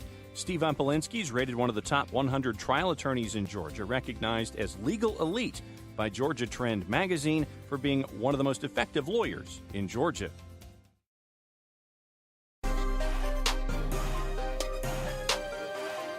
Final segment, Soccer Down Here. Overreaction Monday for October 22nd. We have more reactions. We're going to try to run through these as quick as possible. Probably a little bit of stoppage time today. Thanks, everybody who has found the app now on the Apple App Store. Kevin from Charlotte is one of those folks. First time listening live. Thanks for getting the Apple app. Kevin, it was a process. It was a huge process. There was all kinds of stuff with text and feeds and making it work and point to the right place, and it took a lot of figuring, and we needed lots of technical help. And Tim from Home Before Dark helped out, and Phil from OSG Sports helped out. We finally figured it out, and it is available, and it is glorious. But Kevin has an on-par reaction for today. Not worried about Joseph not scoring. Just thought he was being too cute or just thinking too much. Could have had 2 goals. Really wish he would have seen Gressel out wide on the breakaway late in the second half. Yeah, I remember that one specifically. I think he kind of zeroed in at that point looking for a goal. Because we saw a little bit of the frustration from Joseph at points. But like you said, Jared, earlier, it was a little different. Like, I saw him kick the signboards next to the goal one time. I also saw, as they were doing all of the post-match celebration and lap of honor and all that, they have Joseph on the big board, and he's got angry face on, and he's standing there with his arms crossed. He looks pretty ticked off. Darlington Nagbe walks over and is talking to him and puts his arm around him, and Darlington says something to him, and then Joseph starts to laugh and like cover his face, and It was pretty entertaining. So, yeah, he is contributing a lot. He's not scoring goals at the moment. He could have had goals yesterday if not for better finishing and McLean making a couple big saves. He also could have created more chances for others. I want to say he might have had Barco or Carlton wide in a position as well at one point, but I remember the Gressel one specifically in the second half. Yeah, Joseph just doesn't break kayfabe. That's where we're at. So That's true. He is kind of an old school wrestling heel. That's why he kind of covered his face as he started to laugh. It warms my heart every time. I love it. Artist formerly known as TLC earlier, his overreaction, that was the ugliest, most frustrating win in Atlanta history, but I am a pragmatist. I don't care. Just win. Don't care how you do it. Just win. And they did that. Good job, boys. Yeah. I mean, the stage of the season, it ain't about style points. It is 3 points. And I like that they won ugly. I like that ugly might not even be fair. I like that they won without their best stuff, and I like that they had to grind a little bit to do it. And some of the guys that were involved in grinding this 3 points out were guys like Barco and Carlton, not guys you associate with grinding. I thought that was pretty cool. Yeah, it was awesome to see. I mean, they just, it was imperfect is what it was. It was an imperfect situation. It was an imperfect performance, and you got a result. Tata ain't going to be happy because he expects more, but it's still 3 points at the end of the day, and I can point to you to a bunch of Red Bulls games this year that have been won in perfect. Yeah, that's how they play, and Nathan Pugh would agree. He says, Red Bulls are infuriating and annoying. We're going to clinch in Toronto, though. That's an on-par reaction Monday for him, and I would agree. Red Bulls will drive you crazy when you watch them play. They're combative. They're they just break stuff. They don't create stuff. They break stuff. And that's not the way I like to see the game played. I can appreciate it and I can respect it because it's effective. I don't like it.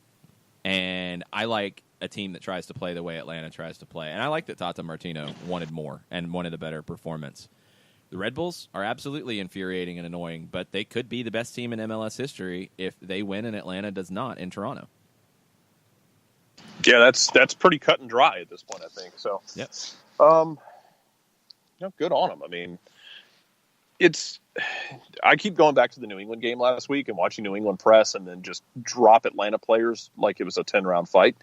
It's like, New England's trying to do a New York and it's not really coming off cleanly. That's disappointing for you, New England, man, because New York is geared a certain way and you ain't that right now, guys. Well, New England tried to play a high line defensively too, and that was the problem. Is when you press and you play that high line, if your press doesn't work and your back line is as slow as New England, it's just not going to work. It's not going to happen, and that's what they struggled with. Walt Baxley with a question that we'll have to get more into at another time. If the reports are true about Guillermo Barros Schelotto, did we really outbid the LA Galaxy, who had been connected to him at one point? What difference in playing style will he bring? How is his reputation in regards to bringing in talent? This is something I'm going to have to study a little bit more. I've not studied Boca Juniors as of yet. Playing style's not crazy different. There are some differences in it, but he will have a team that will press, that will be able to press. He has a team that wants to score as many goals as possible. They're not pressing in the disruptive style that the Red Bulls are. It's pressing to score goals and to get forward. He's had a good bit of talent. I mean, bringing in talent, I think Tata Martino's role in that has been maybe a little overstated. I don't know if Schelotto's been in a situation where he's really been asked to bring in much talent at Boca Juniors. Boca is one of the heavyweights of Argentine soccer. They have talent, or talent comes to them. There's not as much of him going to bring in talent. So stay tuned. We'll get into that more as this continues to ramp up. If this is the connection, if it is Schelotto, we'll dig deeper into it. But it's not a dramatic difference in playing style, and I think that's the key. Atlanta United's not looking for a dramatic difference in the playing style. I think Atlanta United is looking for a replacement for Tata Martino if he leaves, for somebody who can fit into what Atlanta United currently is, because it has an identity more so than Tata Martino's identity. It's not just Tata. This is how Atlanta wants to play, period, whether it's Tata Martino or somebody else. We're going to go into just a little bit of stoppage time as we try to catch up on everybody's overreactions and reactions. Michael Ruiz My dad and I have talked, and we have decided to go to Costa Rica if we play Saprissa. I will serve as tribute for the Atlanta United fan base. This goes for if we play Tigres or Monterrey, too. There's a direct flight on DAL to Monterrey from ATL. Yeah, that's the crazy thing. We talked about it on our full-time report over on Facebook for the game last night. We had a very short post-game report on air because the Hawks tipped off in Cleveland not too long after we finished. So we went old school with a Facebook Live, dug deep into the Concacaf Champions League and how it looks now. The draw will be in December, and 4 of the Mexican teams, 3 of the U.S. teams, and the Canadian team will be in Pot 1.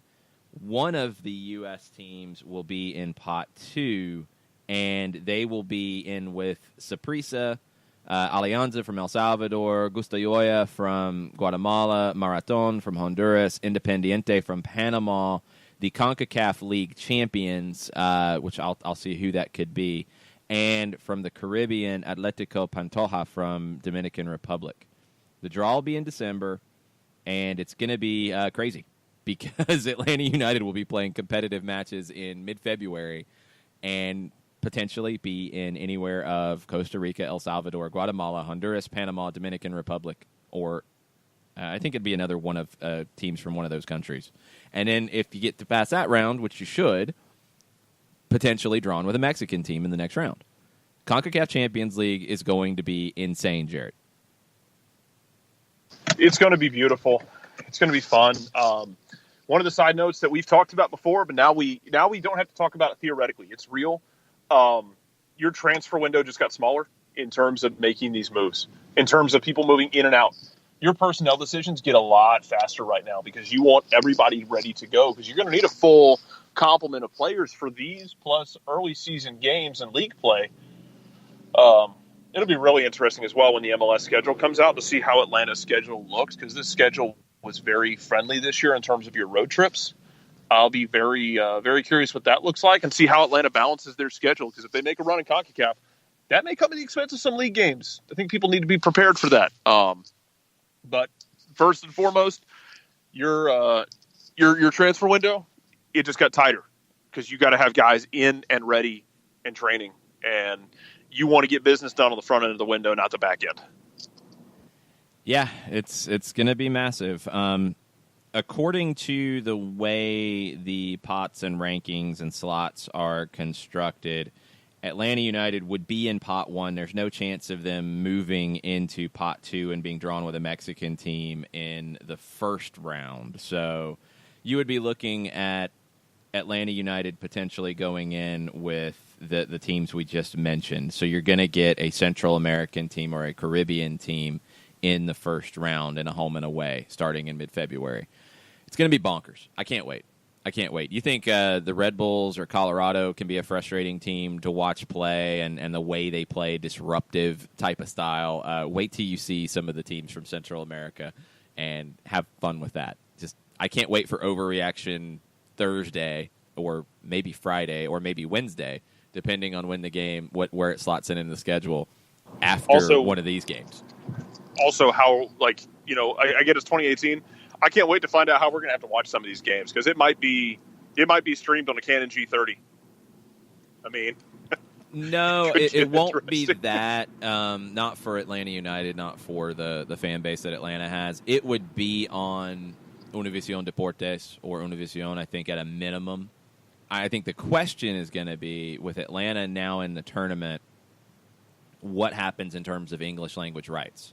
Fox had the rights before, and you saw CONCACAF Champions League games involving MLS teams on FS1, FS2. They didn't pick those up, and last year they didn't have those. So all the games were on Univision Deportes or one of the Univision family of networks. I wonder if Atlanta United's presence might change that. We'll see how everything goes.